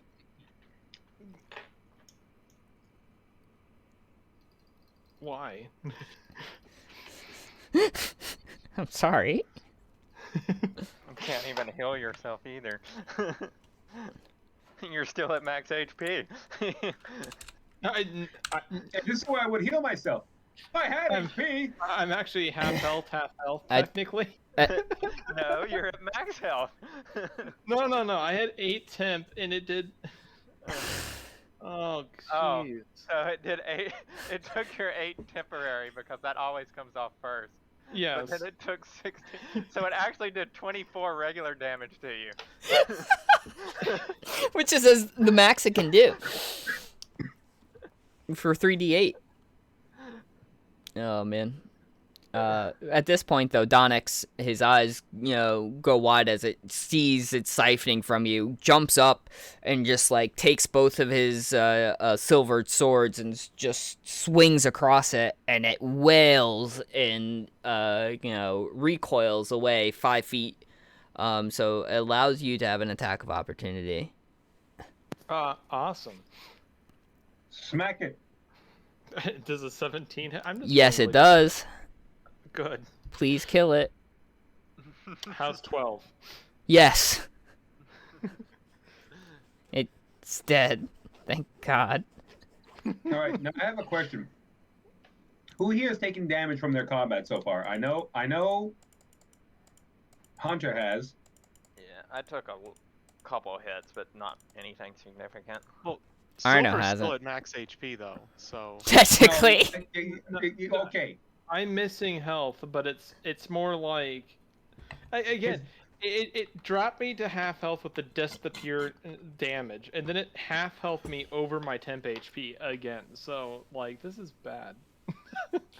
Yeah, well, it's gone now, so you can say as you, however you wanted to do it. I add the roleplay flavor to you, sir. I kind of wheeze. I'm like, the hell? Yeah. So runs up and asks if you're okay. I should be fine. I cast Cure Wounds on myself, just to see if that helps. No. No. At this point, Donix goes, "Go back inside," and he starts, darting forward in one direction. I guess we'll obey what he said, or at least I will. You go up first. I'll be right behind.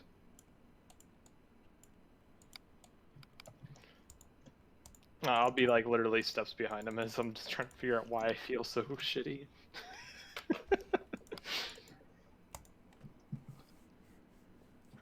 All right. Where's everybody else? First I asked if I could have some of the scales or the hide off of the dragon thing I killed. Yeah. Probably gonna go back to the guild hall and just try and chill after being fucking beaten the shit out of. But after that, I probably would have went to The guild hall. the tavern or whatever next door. Okay, that works. Somebody at the Coliseum heal? All right. So, as is going back to the guild hall, where's everybody else going? Arno, Kay. Before that, did anybody at the Coliseum heal? Oh yeah, sure. If you ask for it. I need healing. Too You bad. said you were fine. So at this point, one of the a gnome in a robe walks up to you and goes, 5 gold. I'll top you off. How much gold did I make from that fight? 300. 300. I'll drop him 10 gold. All right. At that point, he waits until you are fully healed. So, however long that takes him before you on your way back. So. Cool, and then once he's done, I will head straight to the guild hall. I will fly there. All right. Emiko's going to the tavern across the street. Where is Kay and Silver, or Kay and Arno? Before I go across, since the healers are there, I'm not gonna get healing, but can I ask them if any of them or if they know any of them that can heal feeble mind? If you walk up to the same gnome that provided the healing to Ez and ask him. Sure. All right. So at that point, you're like, yeah, I have a brother. It's in the temple of God,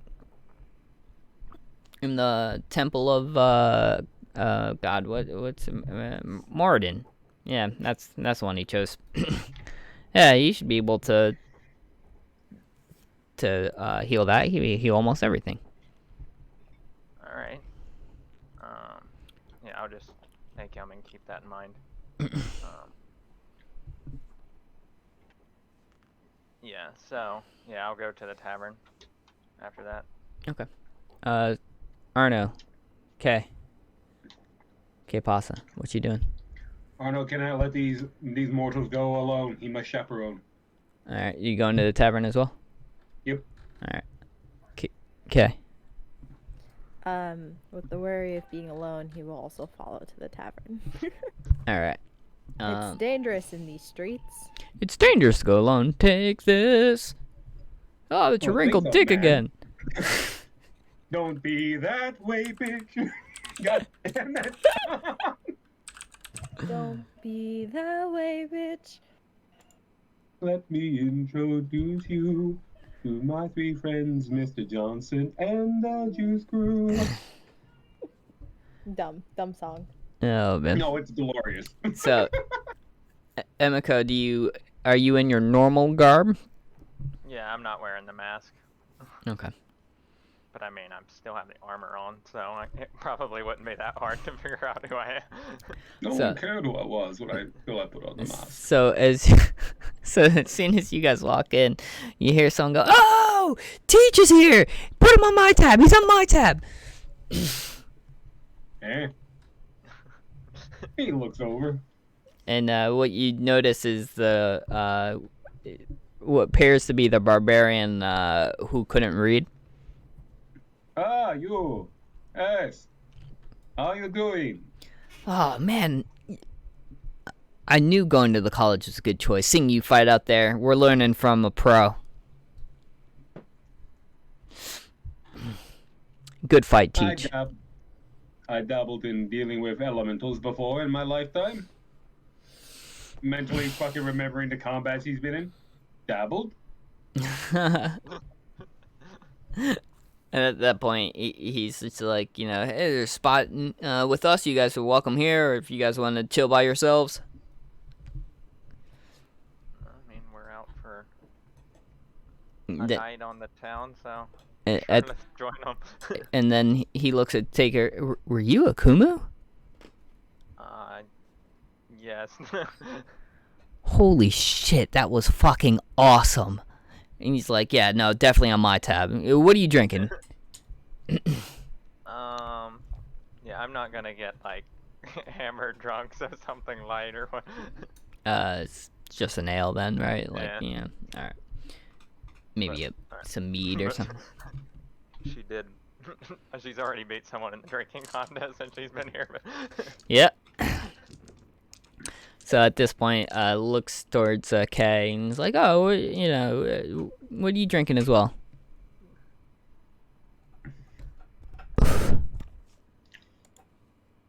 Is there any mead?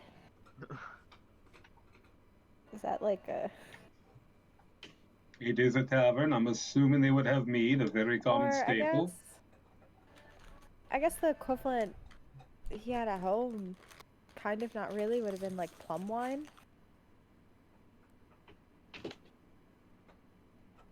Yeah? Sounds about right? Yeah, sounds good. You can have that. Okay. Oh, they have that. Okay. Surprising.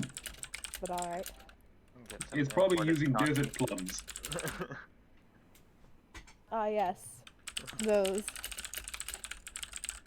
They're delicious. What do you mean?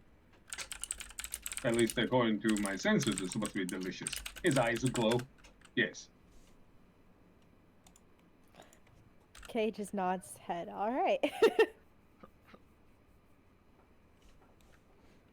I do not eat or drink, so I'm a little bit fish out of water here.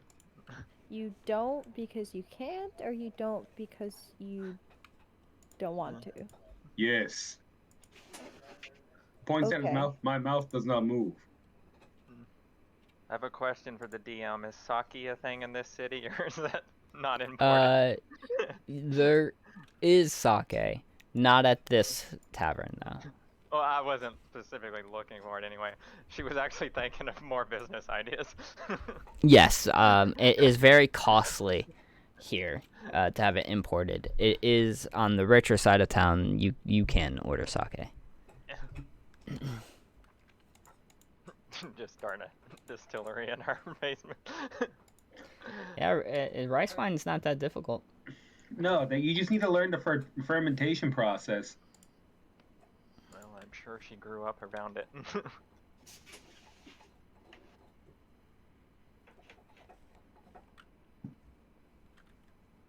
You know, I just felt like I was some old English colonial. Well, I mean, when you're from the Orient, you tend to know things like this. At this point, it's not specifically being from there. It's more of her background.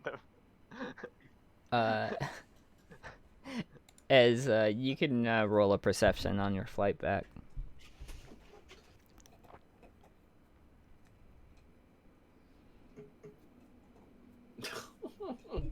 Free. Oh man, it's a hell of a night to be flying.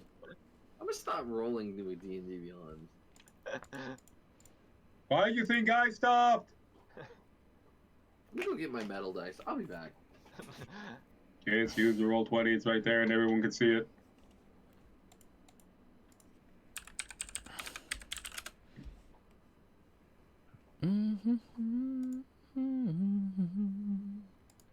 Alright, well, he does make it back to the guild hall, doesn't notice anything, but... I don't trust that at all! He just flew right over two little girls getting kidnapped. Two little girls being kidnapped, a clown having a little boy named Georgie getting dragged into the sewers, Jason Voorhees killing 17 camp counselors, and Michael Myers coming back to town. Missed every single one of that. Along with a full circus. Oh, what type of circus? The circus of cannibals. Oh. Like circles set up. God. And no one questions the fact that when people go to the circus, they never come back. It's like, man, they must be having fun. They've been there for 3 days. Oh, yes, it's to die for.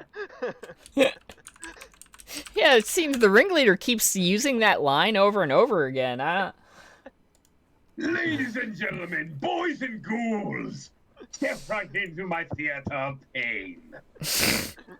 Your life will never be the same, because it won't be. Through these hollow doors, you will see things unimaginable to the mortal mind. For a second. Alright, anything specific you guys want to do at the tavern? You guys just chilling, having a good night? Just chilling. Just chilling and having a great night, man. Alright. Arno may or may not be just also doing this because he's like, I don't know what social norms are for you people. Yeah, we can use our new gained influence to try to persuade some people for the upcoming vote. Alright, yeah, no, that sounds like a great idea. So talking to different people, you guys could either individually roll a persuasion, or you guys can one person roll with advantage. I'm decent with it. I don't have persuasion as a skill. I do. It's actually a samurai skill, surprisingly. Well, yeah, samurai are nobles first, warriors second. I'll roll with advantage then. That is a 21. Sweet. Awesome. So how do you, like, months by is changing. Yeah, just kind of like talking to people, like just going around and sitting at different tables, talking, like getting to know people, finding out their story, because I think that's something she Yeah. has learned to do, and then just be like, kind of just ask them. It's like, well, if you could change anything with the town, what would it be? And then Jen just kind of be like, well, we have somebody running for mayor that's willing to listen to these types of things, and just kind of throw that out. Gotcha. No, yeah, it's definitely well received with the 21. I feel like every group that you've visited at some point, it's be like, well, it's got to be better than what we're currently facing with. It's like, yeah, Perryville made a mess of things in 3 days. Yep. The It's fastest. literally in office for 3 days. Yep.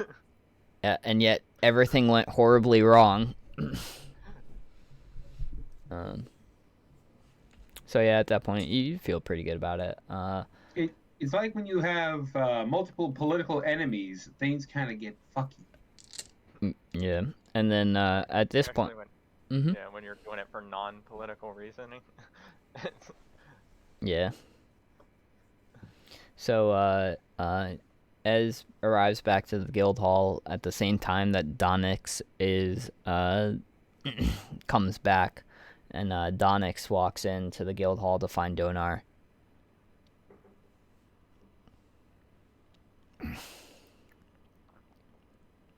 I mean, I doubt we would have gone far beyond just going inside, right?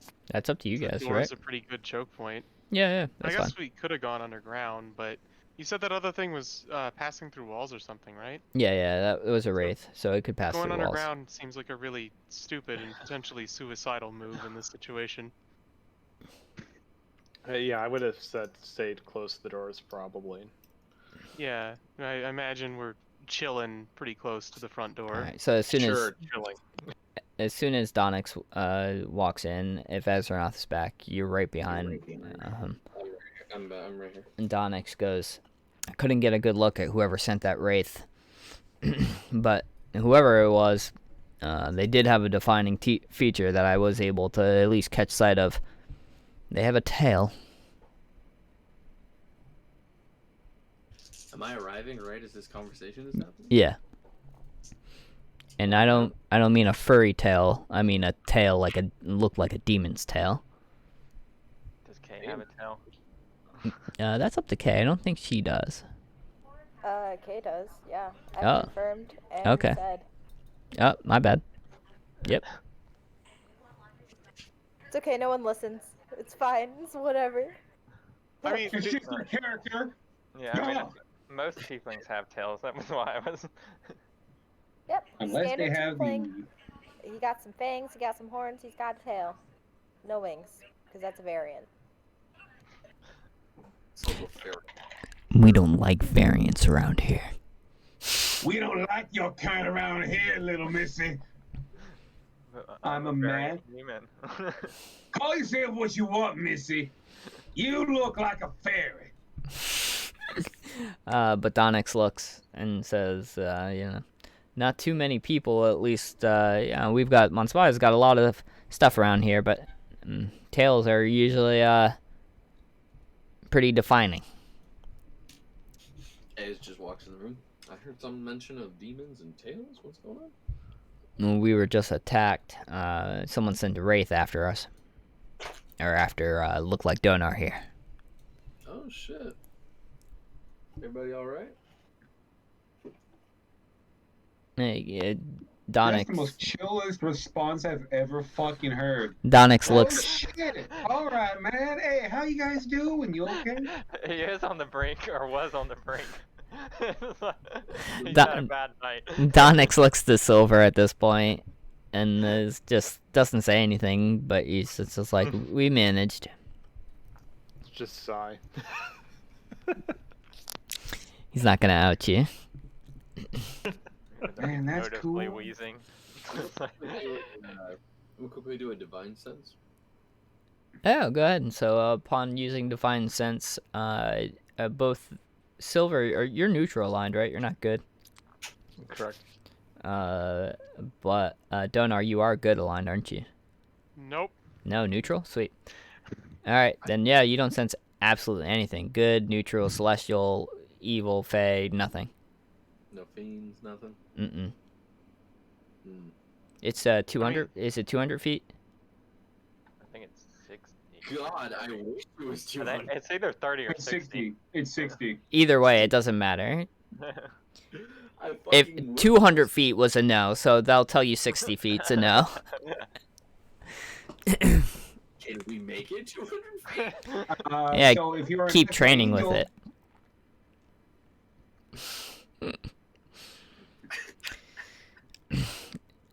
I can sense the whole city.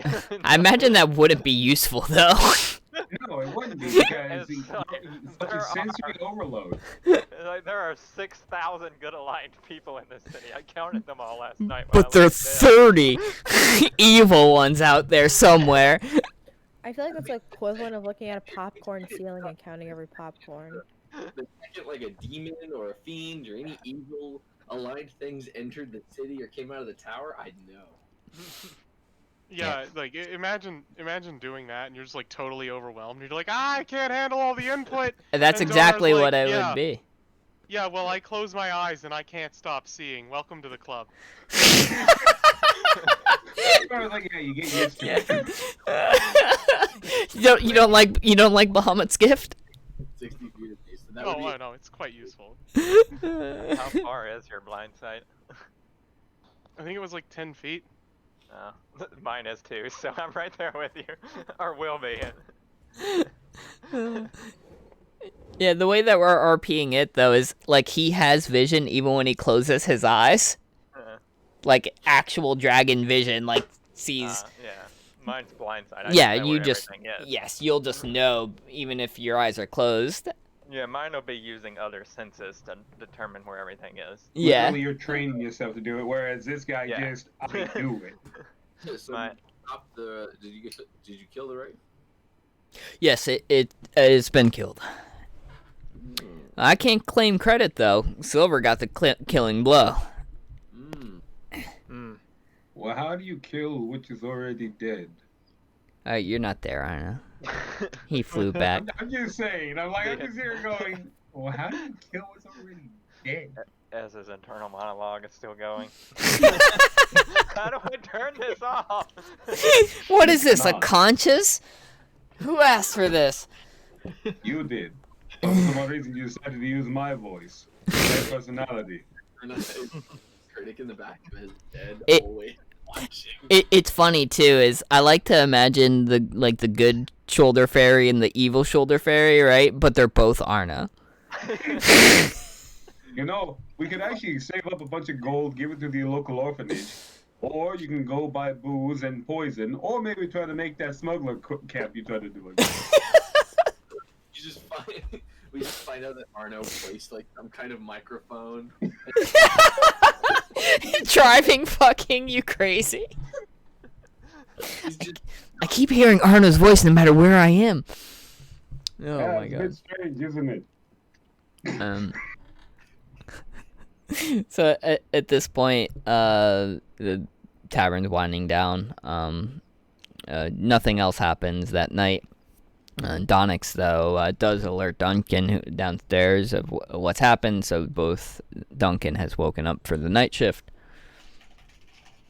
Alright, before we come back, I'm gonna stop at the brothel and use the passcode again to see if I can get a meeting with Stefano.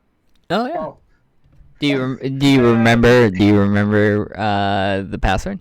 It Hey. was something like a halfling with magic. With good hands and a mouth to match. you know what? This is where it's like, oh, I got you, sir. So, You go there. And it's actually a fucking tall lady coming in. Hey, tall lady, you're here for the special. That's not what I ordered. Not what I The madam of the house, she looks at you and she's like, "Of course, give us 1 second." You wait 2 minutes and then you hear, you're brought to the 301, and you hear the strumming of a lyre. Alright, yeah, I'll go in. Yep.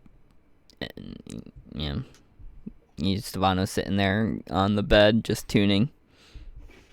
Yeah, so I'll just be like, so I did some asking around, and apparently there is a cleric or something at the Temple of Morden that can heal feeble mind. Oh, thank you for letting us know. We've already contacted them. He is back, stirred awake. But I'll tell you, since I trust you, we are using him as a trump card right now. Alright. The enemy thinks he's out of commission. That's what we want. And so we carry forward with our plan as is. Yes, I feel as much as Thevern would be an amazing candidate, he doesn't want to do it. And I am not surprised. So I think it's better if we wait for our enemies to show their hand, and then we tip the scales. Alright. And does he have any wishes or anything on how the college should be run in his absence? Pass that along.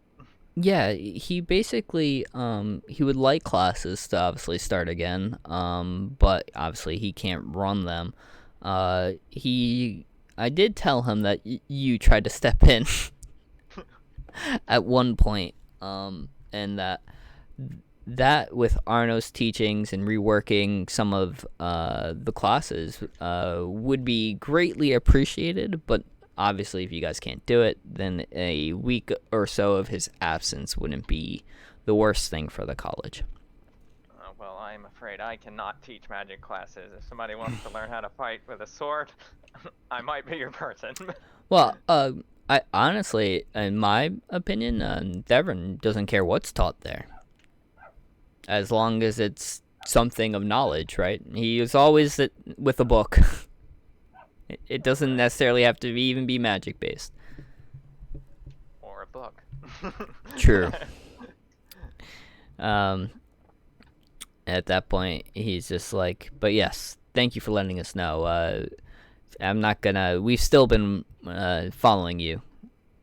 So. Well, I will just keep this between us then.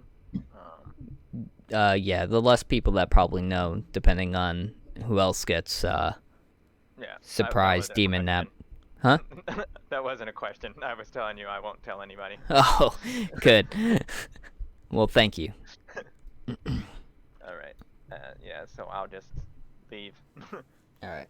And at that point, you leave, go back. Imagine like you're standing outside of the brothel at this point, and everybody else is just waiting for you. No one's going back on their own.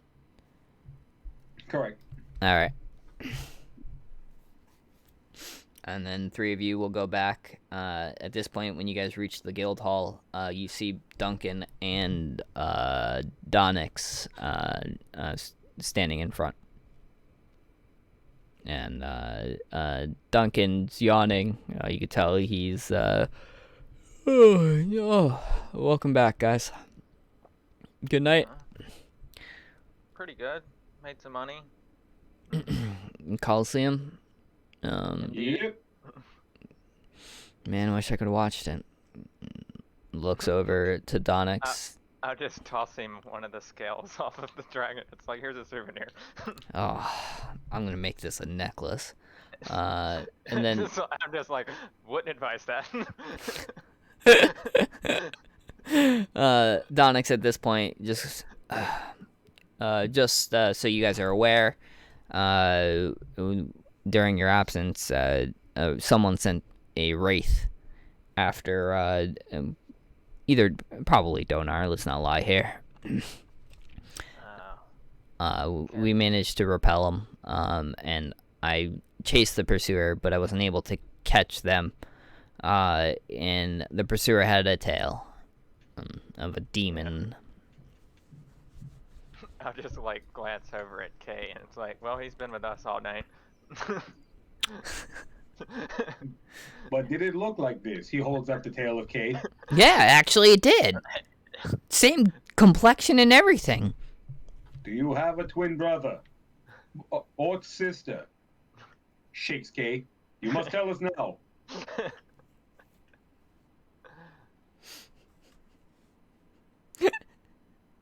Kay was Your silence is not helping this situation. No, he's got a point. I will answer for her. She does not, or he does not. That he knows of. Yes, that he is aware. You have no family whatsoever outside of your well, close proximity. I can't say that. She does know that, and she's not here to answer that question. Answer the question. Picks him up and starts shaking him. I'll just be like, somebody remind me to tell Severin when he wakes back up that he gave us a haunted place. It's haunted. And the word would be more cursed. Cursed, haunted, whatever. Very different. A haunting, we can actually kill the ghost. A curse, we can't kill a curse. But a curse. You can... Blast any cursed object with enough divine energy, and eventually it'll stop being cursed. Or blow up and cause a big differential of curses on everything within a square mile. Or cast remove curse. Or cast dispel magic. And dispel magic doesn't always work because curses aren't always magic. True. There is a remove curse spell. Yes, there is. No, actually, if you read the curse saying to remove a curse, you need to have the either break enchantment or remove curse spell. Yeah. You can't use the spell magic; it won't work. Yeah. Yeah. Those are too unique or too intricate for So, spell magic. At this point, everyone though can lay down, go to bed. It's 9 o'clock, so we will start the next day of the meetings afterwards. But you guys, if you want to do something before the day is out, just let me know. No, I'm good. All right. Ez is gonna get with Arno. He's woken up from his nap. He's gonna get with Arno. Hey Arno, Yes, what is wrong, little man? I require your opinion on a matter. Sure. What is your question? He's in the middle of. He looks at you, his neck going 180 degrees as he's chopping onions. Oddly enough, this has no effect on Ez. He pulls out a notebook from nowhere. You'll find that Ez has a lot of books stored in random locations. He sets the book, it's a notebook in front of you and opens it up to a page. I need help with this. On that page, it's like a training plan to try and get Ez stronger and with theories on how to regain his celestial form. So Please you want tell me to there's a remove? picture of shitty angel wings on there too, like stick Man, figures and stuff. the angel wings on there. So let me get this straight. You see a little arm come out of the back of Arno, and then it picks it up as he's reading it. So what you want to do is you want to regain your celestial body through what? Mediocre physical training? Well, if I can hone this mortal coil to You'll be as strong as any other mortal. Yes. point that is 0.1% close to my original form, I might just be able to assume the two or subsume the two. I'm not quite sure. Okay, now we have to go into the metaphysical properties of a mortal body versus a celestial body. The body of the celestial host has a lot more muscle fibers and bone density due to the fact that they tend to stand 8 to 10 feet tall on average, depending on what it is, whether you're an archon, grand archangel, etc. You, unfortunately, are currently around what, 6'7"? I'm actually 6'9". 6'9", pushing what, 250? Ez looks down. I don't know. Looks at you up and down. Maybe 240 wet. That's it. That was very heavy, though. I mean, yeah, it's heavy, but You're scrawny as hell. Look at you. I weigh almost 500 pounds without my armor. Ez pulls the sleeves on his fucking tunic up. You just see the very toned muscles. Yeah, it's scrawny. Scrawny. Look, yes. Look at your muscle density versus the rest of your body. You are standing 6'9", and looking at you're maybe just slightly above the average strength of your average adventurer. In other words, a 14. You have a +2 to your strength. I have a 15. Yeah.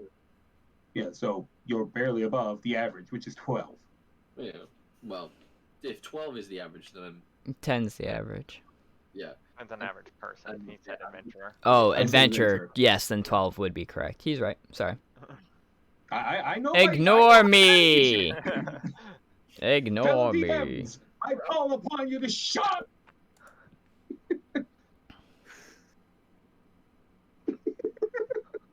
Emika's the strongest person at this party. Oh, what's your strength at? So 17. that's like Ez, right? And then this is Emika. Yeah, you are the strongest. I am designed to look physically. He flexes his right arm, imposing. But I'm around the same muscular density due to my servos, bundles, muscular bundles, etc. But I'm made to be bigger. Like It's that. more for intimidation. Yes. Doing that with the head is so weird. So janky. I have so many of those on the fucking GIF thing. It's hilarious. Now, Okay. Oh, look. So- I you found want to K. trans- I'm the devil and I do what I want. He's very charming. So is he. I'm the devil. I charisma. love metal. Have you not seen his fucking riff? It's fucking tasty. You know what would be really funny? Hmm. People hated metal, Oh, look, silver. absolutely in love with like jazz or something. Fucking just. Season 2, really good watch. Oh, look, Yeah. Donar. Dragons for everybody! You become a dragon. Give them a dragon costume. You become a. You're gonna be a dragon. Well, technically that would be any dragon ever, because now dragons are capable of turning people into dragonborn. That's true, actually. Whereas I don't believe I can do that. Nah, this one's Donar. Cool as fuck. Well, I yes, noticed no. the jab with the jab at his lack of ability to fly right now by that one not having. You see by now? Spyro can't fly, he can only glide. It's an actual part, like storyline in the game too. In the originals, it's like he's Yeah. a dragon who can't fly.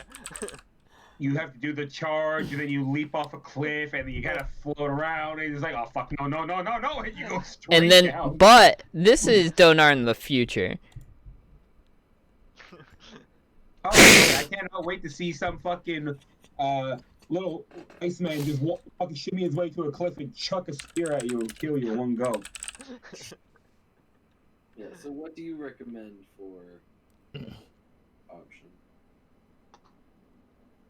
To do what you want, you'll have to somehow physically transcend. By the way, Donar's Beautiful. ultimate enemy. God. This man. No, This man. I found Nala, by the way.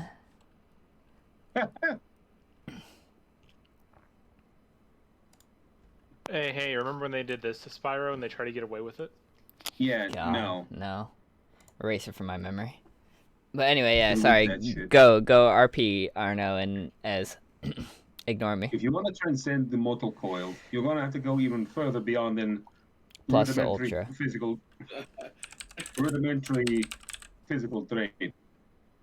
So unless you have a place like a hyperbolic time chamber or some place where you can adjust the gravity of this planet by 10 to 5 magnitudes, you ain't doing that. Or if you want to be crazy, you can go and dig underground a good couple 100,000 miles and then just work down near the core. You might melt. Or get picked up by Dwarga, Drow, and all the other little nasties down there. But to truly, he pokes you in the chest, reascend, closes the book, and hands it back to you. You may have to think about repenting for the sins you did that brought you to this point.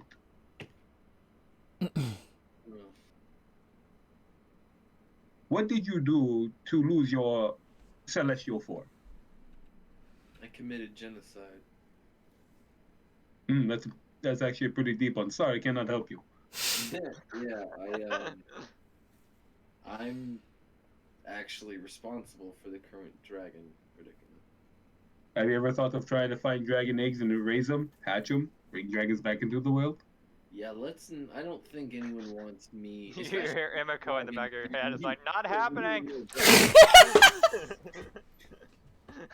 Never having flashbacks to my session 0. Oh man, yeah. One of the things he did was literally crush newborn baby eggs. I totally didn't cast Shatter or what was it? Earthquake? Not Earthquake.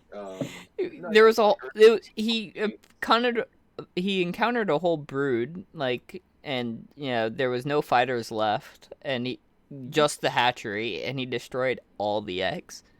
Well, I 1v1'd an ancient black dragon and pissed it off by destroying its brood instantly. Yeah. Black chromatic or black metallic? Metallic or chromatic. There's no black metallic. Metallic are metals. Yeah, like plat and stuff like that in 5e. Yeah. It was chromatic. It was chromatic. It was evil, but that one was. I've seen some GMs throw in black metallics. I could see that. But no, yeah, I'm sticking to colors bad, metals good. For the most part. Do we know if gem dragons exist? For the most part. What's up? Do we know if gem dragons exist at all? How far are you in that book? I think I was about halfway through when I switched to studying about the city. If you're halfway through, you would got to the point of the theory that gem dragons exist, but no one has seen or recorded. Thought to be that I've heard of those theories. Yes. Emiko have heard of those theories. Those theories actually originate from your content. And that the only other thing I can recommend you do is actually seek out whatever entity gave you your celestial powers to begin with. There's technically 2 involved in that process, and neither one of them are very easy to talk to right now. Well, it don't matter if they're easy to talk to. That's what happens when you do something stupid. Actually, not my fault that neither of them are able to contact us. Hey, excuse me. We brought this up at the meeting the other day. We've been cut off from from the divine plane. Ah, okay then. Then the answer is very simple of what your situation is. Considering that my father is Bahamut, and my mother, at least as far as I believe, is probably Tiamat. Wait. Stop. It defies all biological nonsense and idealisms. How the hell do 2 dragons make you? Well, Wait. No, there's no well about this. Where the fuck are your scales? As far as I know, only one of my siblings has scales, and The hell then? Someone's cheated on somebody. I don't know if my mother is. Where the hell is Dr. Mori when you need him? Man, his realm is so interesting. I don't actually know if my mother is too. Dr. Mori is actually a doctor of biology. Not just a TV show host. My mother said that there was a mother involved in our creation, but would never tell you. And there lies the reason why you're probably hated by the mother. When I mean mother, I mean Tiamat. I don't know if she's actually my mother, but it would be interesting. Wait, so you don't know who your mother is? No, I don't. You sad, strange little dragon angel, not dragon thing. Our father would only ever tell us that she left before, or she left when we were all very, very young.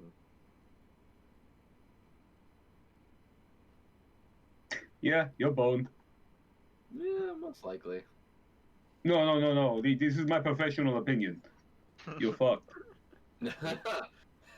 Well, if attaining my celestial form is nigh impossible, then turning this mortal form into a fraction of its glory will be sufficient. You see, this is where you're gonna fail. You want only to become a fraction. No. It's time we pump you up. We get you some. We put you on an actual high nutrition regime. Yes. Here, eat this. Tosses a plate in front of you. Iron, protein, nutrition, iron. What is this? I call it cake. This is where Emiko walks through in the background eating chocolate again.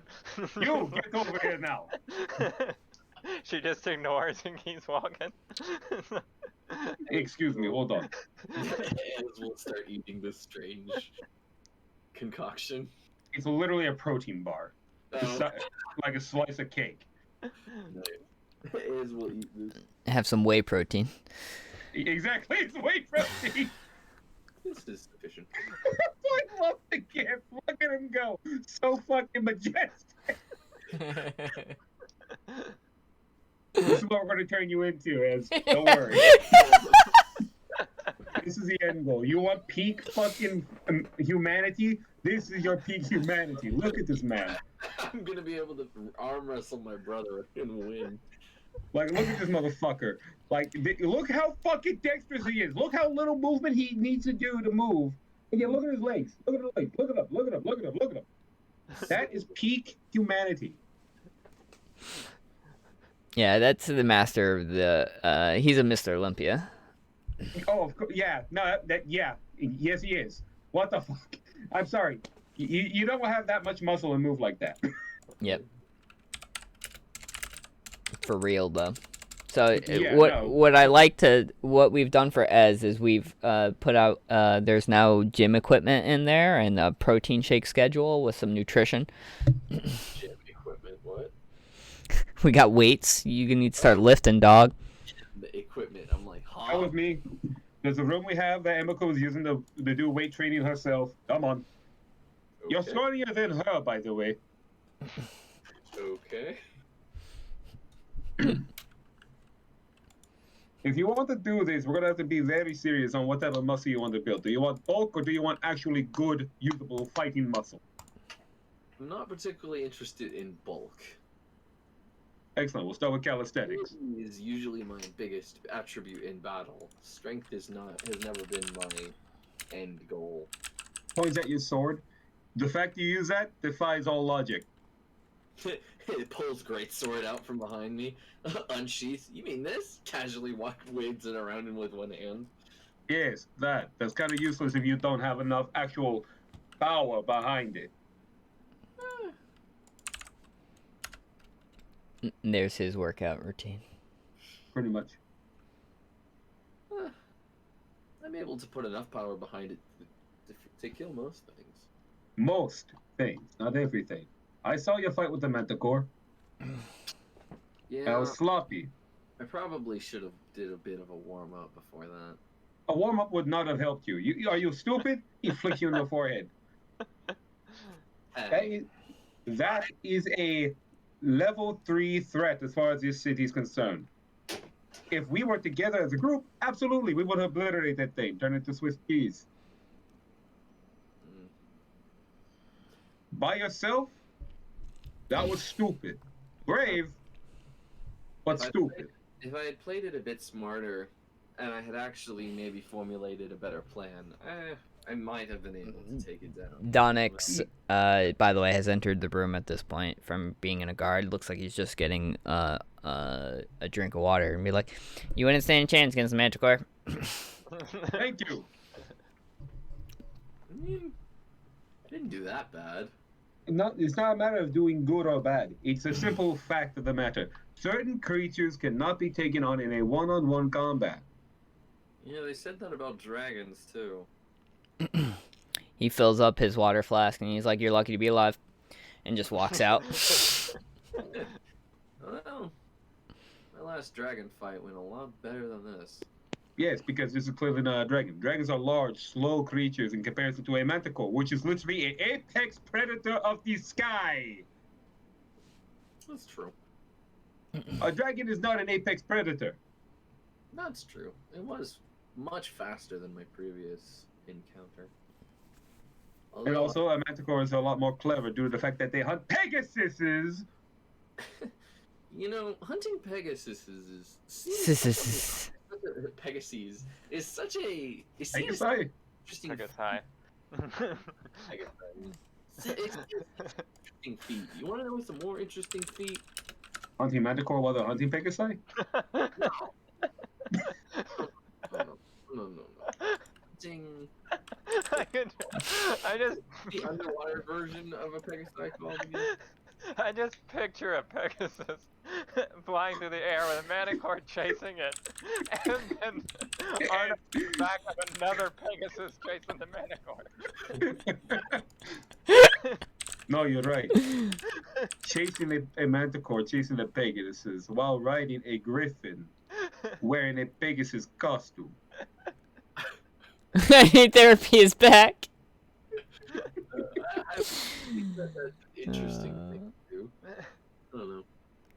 Yeah, interesting. It sounds entirely insane. Why would you even listen to me on that? I don't know. I'm literally not made of flesh. I literally feel no pain. You see him take a knife and stab himself in the chest? See? I feel nothing. Take take a D4 of bludgeoning damage. Thank See? you. Yeah, obviously you don't feel the pain. I just want, there needs to be some sort of consequence. Yeah.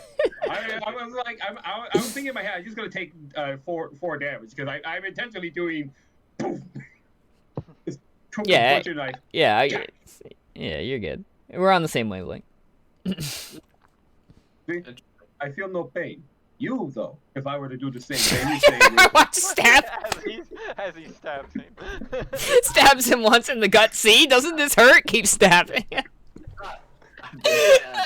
He doesn't stab. You, on the other hand, how does it feel to get 1, 2, 3, 8 different spikes from the manticore to you? Which, by the way, the fact that its venom gland was removed, you're lucky. I don't think that venom gland was removed. And that was a very, very sad manticore. Or maybe you're actually more blessed than we think. Looks up. Yeah, I'm looking at you. No. Well, I have some. I don't know how much of my divine power still resides, but I guess I have some immunity or resistance to poisons still. I know they never affected me before. Due to the fact that you've lost all your celestial prowess, except for the bare minimum. No, that Manticore didn't have any venom, dog. You're good. I haven't lost all of it. Embers of it still remain, just not to any large extent. Not enough to where you can call yourself a true angel. I'm more surprised that I have my wings still. Yeah. 5 even have venom to start with? No. I don't think they do. No. That's They a 3.5. they do in 3.5. Yeah. Because I was looking. When I first saw Manticore come up on 3, I was like, oh my god, he's dead. And then I started reading this, and I was just like, this So isn't the weak same now. Manticore. Yeah, no, they're so Yeah. weak now. I mean, I think he I, was. I think I read something about the fact that the Manicore was such a classic enemy that they wanted to decrease it so it could be used more widely. That makes sense. Uh, Because yeah, my 3.5 mana core is yes. Everything is bad. Yeah, no. The claws have venom. The tail has venom. Like 100% Well, ruined me. that logic actually doesn't make a lot of sense. That's the opposite. Like that's how you make an enemy uniconic. that's the Yeah, By whole like point of it. Though. de-specialing it. You but what? you're also looking at the fact that most D&D campaigns don't make it to level 7. Yeah. Yeah, especially 5e because it's not designed to go beyond 7. Yeah. So they wanted to move it down to the point that it could be run in a normal campaign instead of these long ones. Yeah, it went from a 5 to a 3. But its 5 is in 3.5. 5's different. 5 is a lot more of a challenge. A level 5 3.5 is stronger than a level 5 5e Yeah. by a lot. Yeah, like let's look at a level 5 Pathfinder character because that's the closest to 3.5 Yeah. in modern settings right now. Yep. A level 5 fighter should stop all of us at level 10. Yeah, I don't doubt that. It's fucking stupid what you can do with a Pathfinder character. Like there's so much flexibility. Abilities are not fucking barred. So the spikes from the Manticore in 3.5, a snap of its tail lose a volley of 6 spikes as a standard action. Jesus. Yeah, no, man. Manticores are fucking evil. They're apex predators, dude. Yeah, We're it's strong, but damn. I don't know. I plan on having the party here fight a Manticore eventually. They're strong enough. Yeah, and it's full attack. It against you at a +5. From here, it's a +10. Give me another level. I want to take another level. I'll take another crack at that Manicore. You might fare a little better. Yeah, I play it smarter next time. I would definitely do better. an AC No. of 17 too. Like hands down, one more level with how 5e scales, you actually might be a lot better off than you were this time. Yeah. If I pick up another level, I get stupid stronger because I get another attack. Yeah, I get meta. Yeah, same here. I get meta magics next, so. Yeah. So like on my first turn, I can burn a bonus action to get advantage on every attack and then attack 4 times. Oh, how do you think I feel? On my first turn, not only do I just burn a grit point, but then I burn a bonus action, and now I have 3 attacks. Holy shit! I've been doing a horrible. I didn't. Oh, this is my own fault. I could have RP'd the Manticore. Manticore speak common. Yeah, I actually considered talking to the dragon. And Guard Drake speak Draconic. Guard Dragon understand Draconic, but they do not speak it. But I mean, they are sapient creatures. You could have talked to it. Yeah, sapient as a dog is, so yeah. No, dogs don't understand English. They associate with commands with actions. Well, no evidence to prove that they don't understand English. There is kind of. They can understand things if trained long enough and hard enough. Like, for instance, like, if a dog is trained under English and say it's around the age of, like, say, 5 to 10, right, it has time with English, and you give it to, like, a Chinese owner, even with the same actions, it would start to have issues following commands. To some extent, it does understand English. It's just... Yeah, but it like, literally, a Drake Guard, essentially, it's a dog, but better. Yeah, and so also dragon. The only language, and I did look up this one that the Azer spoke, was Ignan, so it was saying shit, just no one fucking understood it. Do I speak Ignan? I don't think I do. Give me a moment. I don't think anyone has chosen Ignan. I don't even know that was a fucking option, quite frankly. No. It's not a common language to begin with. Yeah, I would fract that as part of primordial, like a Spanish Portuguese kind of thing. Yes. If it had been primordial, or if you classify it as primordial, I would have understood it. in my game, because in Pathfinder, there's like 57 languages, by the way, in Pathfinder. Yeah. I do flirt with the fact that certain languages have a more actual down to earth version. Like example, like you guys were just saying, Ignan and there's another Abyssal have one is Portuguese and the other one's actually Spanish. Oh, that's funny. Yeah.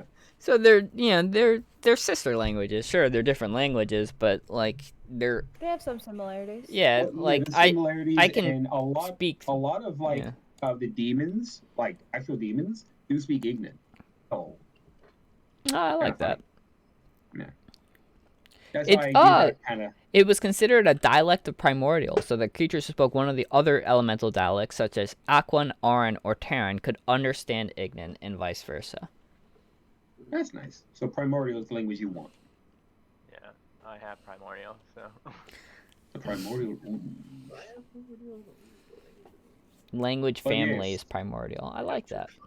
Dwarvish. I have Draconic, Celestial, Common, and Dwarvish. It's script. But yes. Apparently, it's writing though. Ignan writing is Dwarvish. Yeah, Ignan writing is different. I like Holy that. shit. That's pretty cool. I like that. Okay. I've forgotten Realms.fandom. I'm like, oh, that's pretty cool. Yeah, did you guys know that Orcish writing is actually Dwarven? Oh shit, that's crazy. Yeah, orcs use Dwarvish for writing.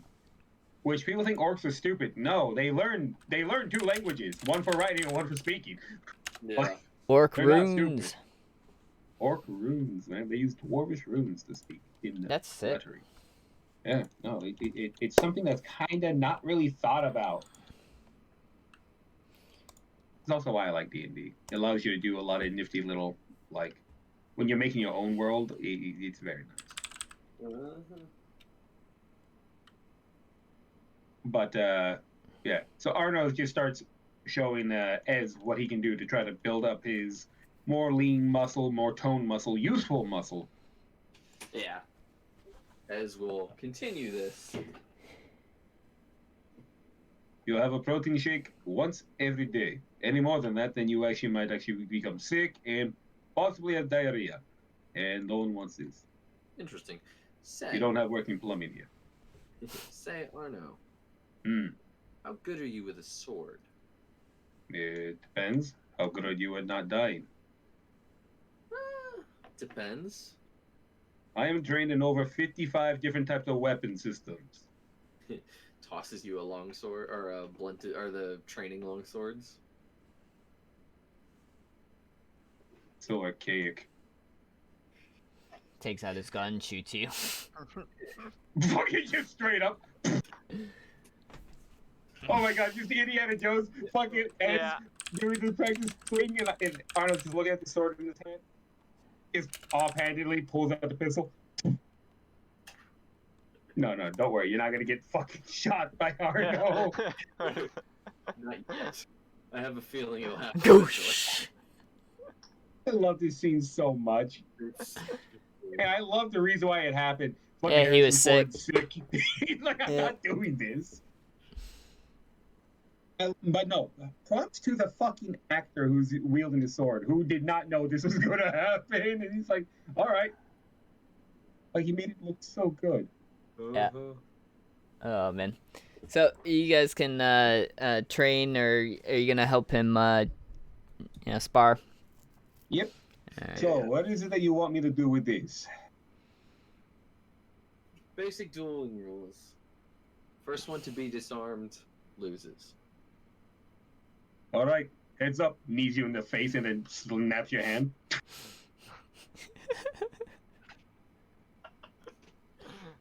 You lose. Again? That's not quite how dueling works there, buddy. Okay, let's try this again. Headbutts you. Jesus Christ. Alright, that's it. Immediately just fucking start smacking him with my wings. Like a swan.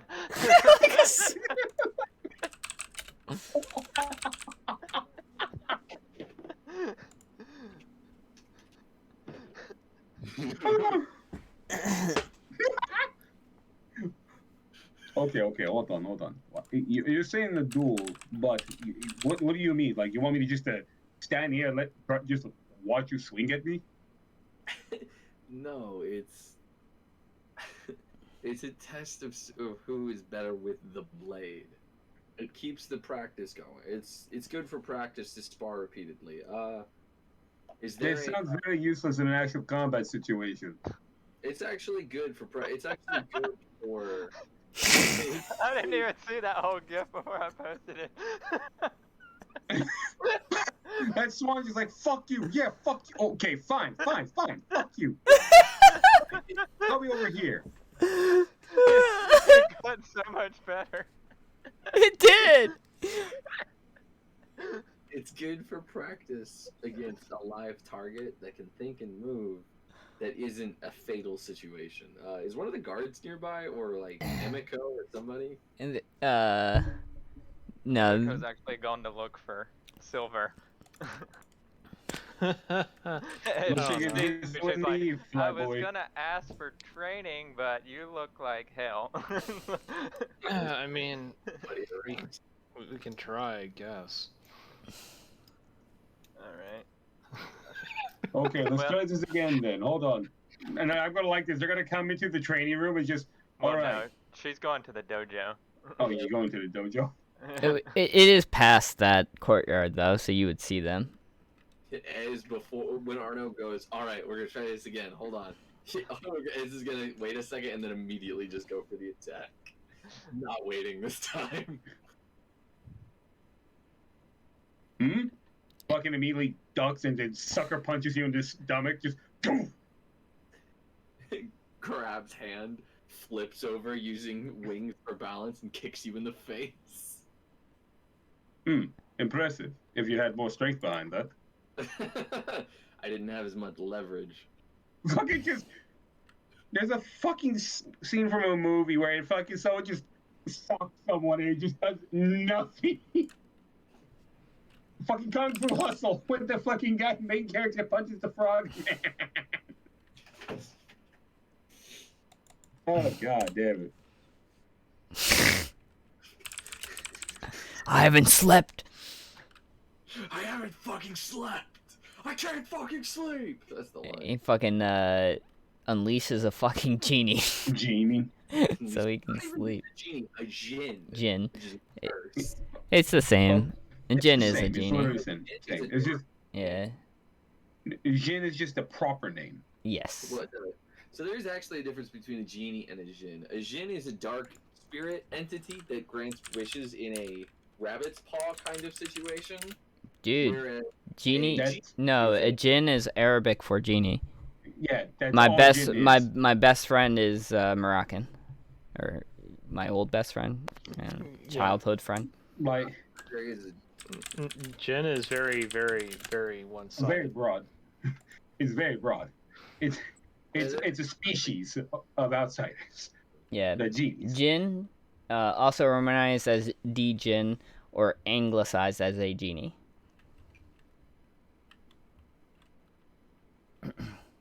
So yeah, they are one and the same. Like, you're right. There are evil Jin. Depending on in Arabic culture, all jinns are evil. There's no Yeah, such yeah. thing as a good one. And Indian. In Indian as well, I didn't know that. But Yeah, there like, are the way- tales of the way- obviously I good guess genies, but I not guess in Arabic. technically in Indian, they're not technically evil. They're like Malicious. low-key characters, which is like you don't want to ask them for things because even if you get the things you want, it's always going to end badly for somebody involved. it's the paw. Yeah, the only time you start seeing the good genies is in Western culture because it gets very, very much shifted to a more. Some Far Eastern culture as well.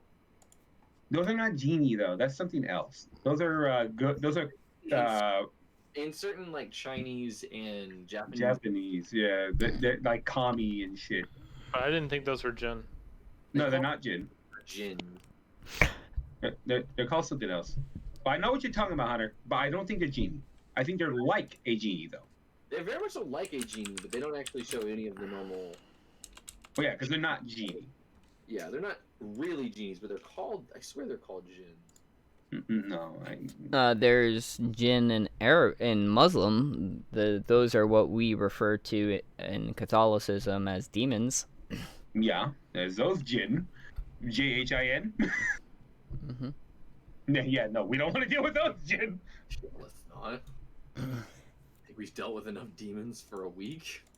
Nonsense. You kind of popped open the cork for that shit. Like this is how you get demons, guys. Yeah, you're looking for demons. Do you want demons? Points at the exorcist. This is how you get demons. Go looks for demons. This is how we find demons. Oh. Okay. Interesting. All right. Well, we're gonna wrap up here for today's session. If you want to do any training or anything like that, we don't have to wait till next session. Just let me know. We can do rolls throughout the week. I need to go to bed. I am exhausted. Ez is just gonna be fucking Arno about.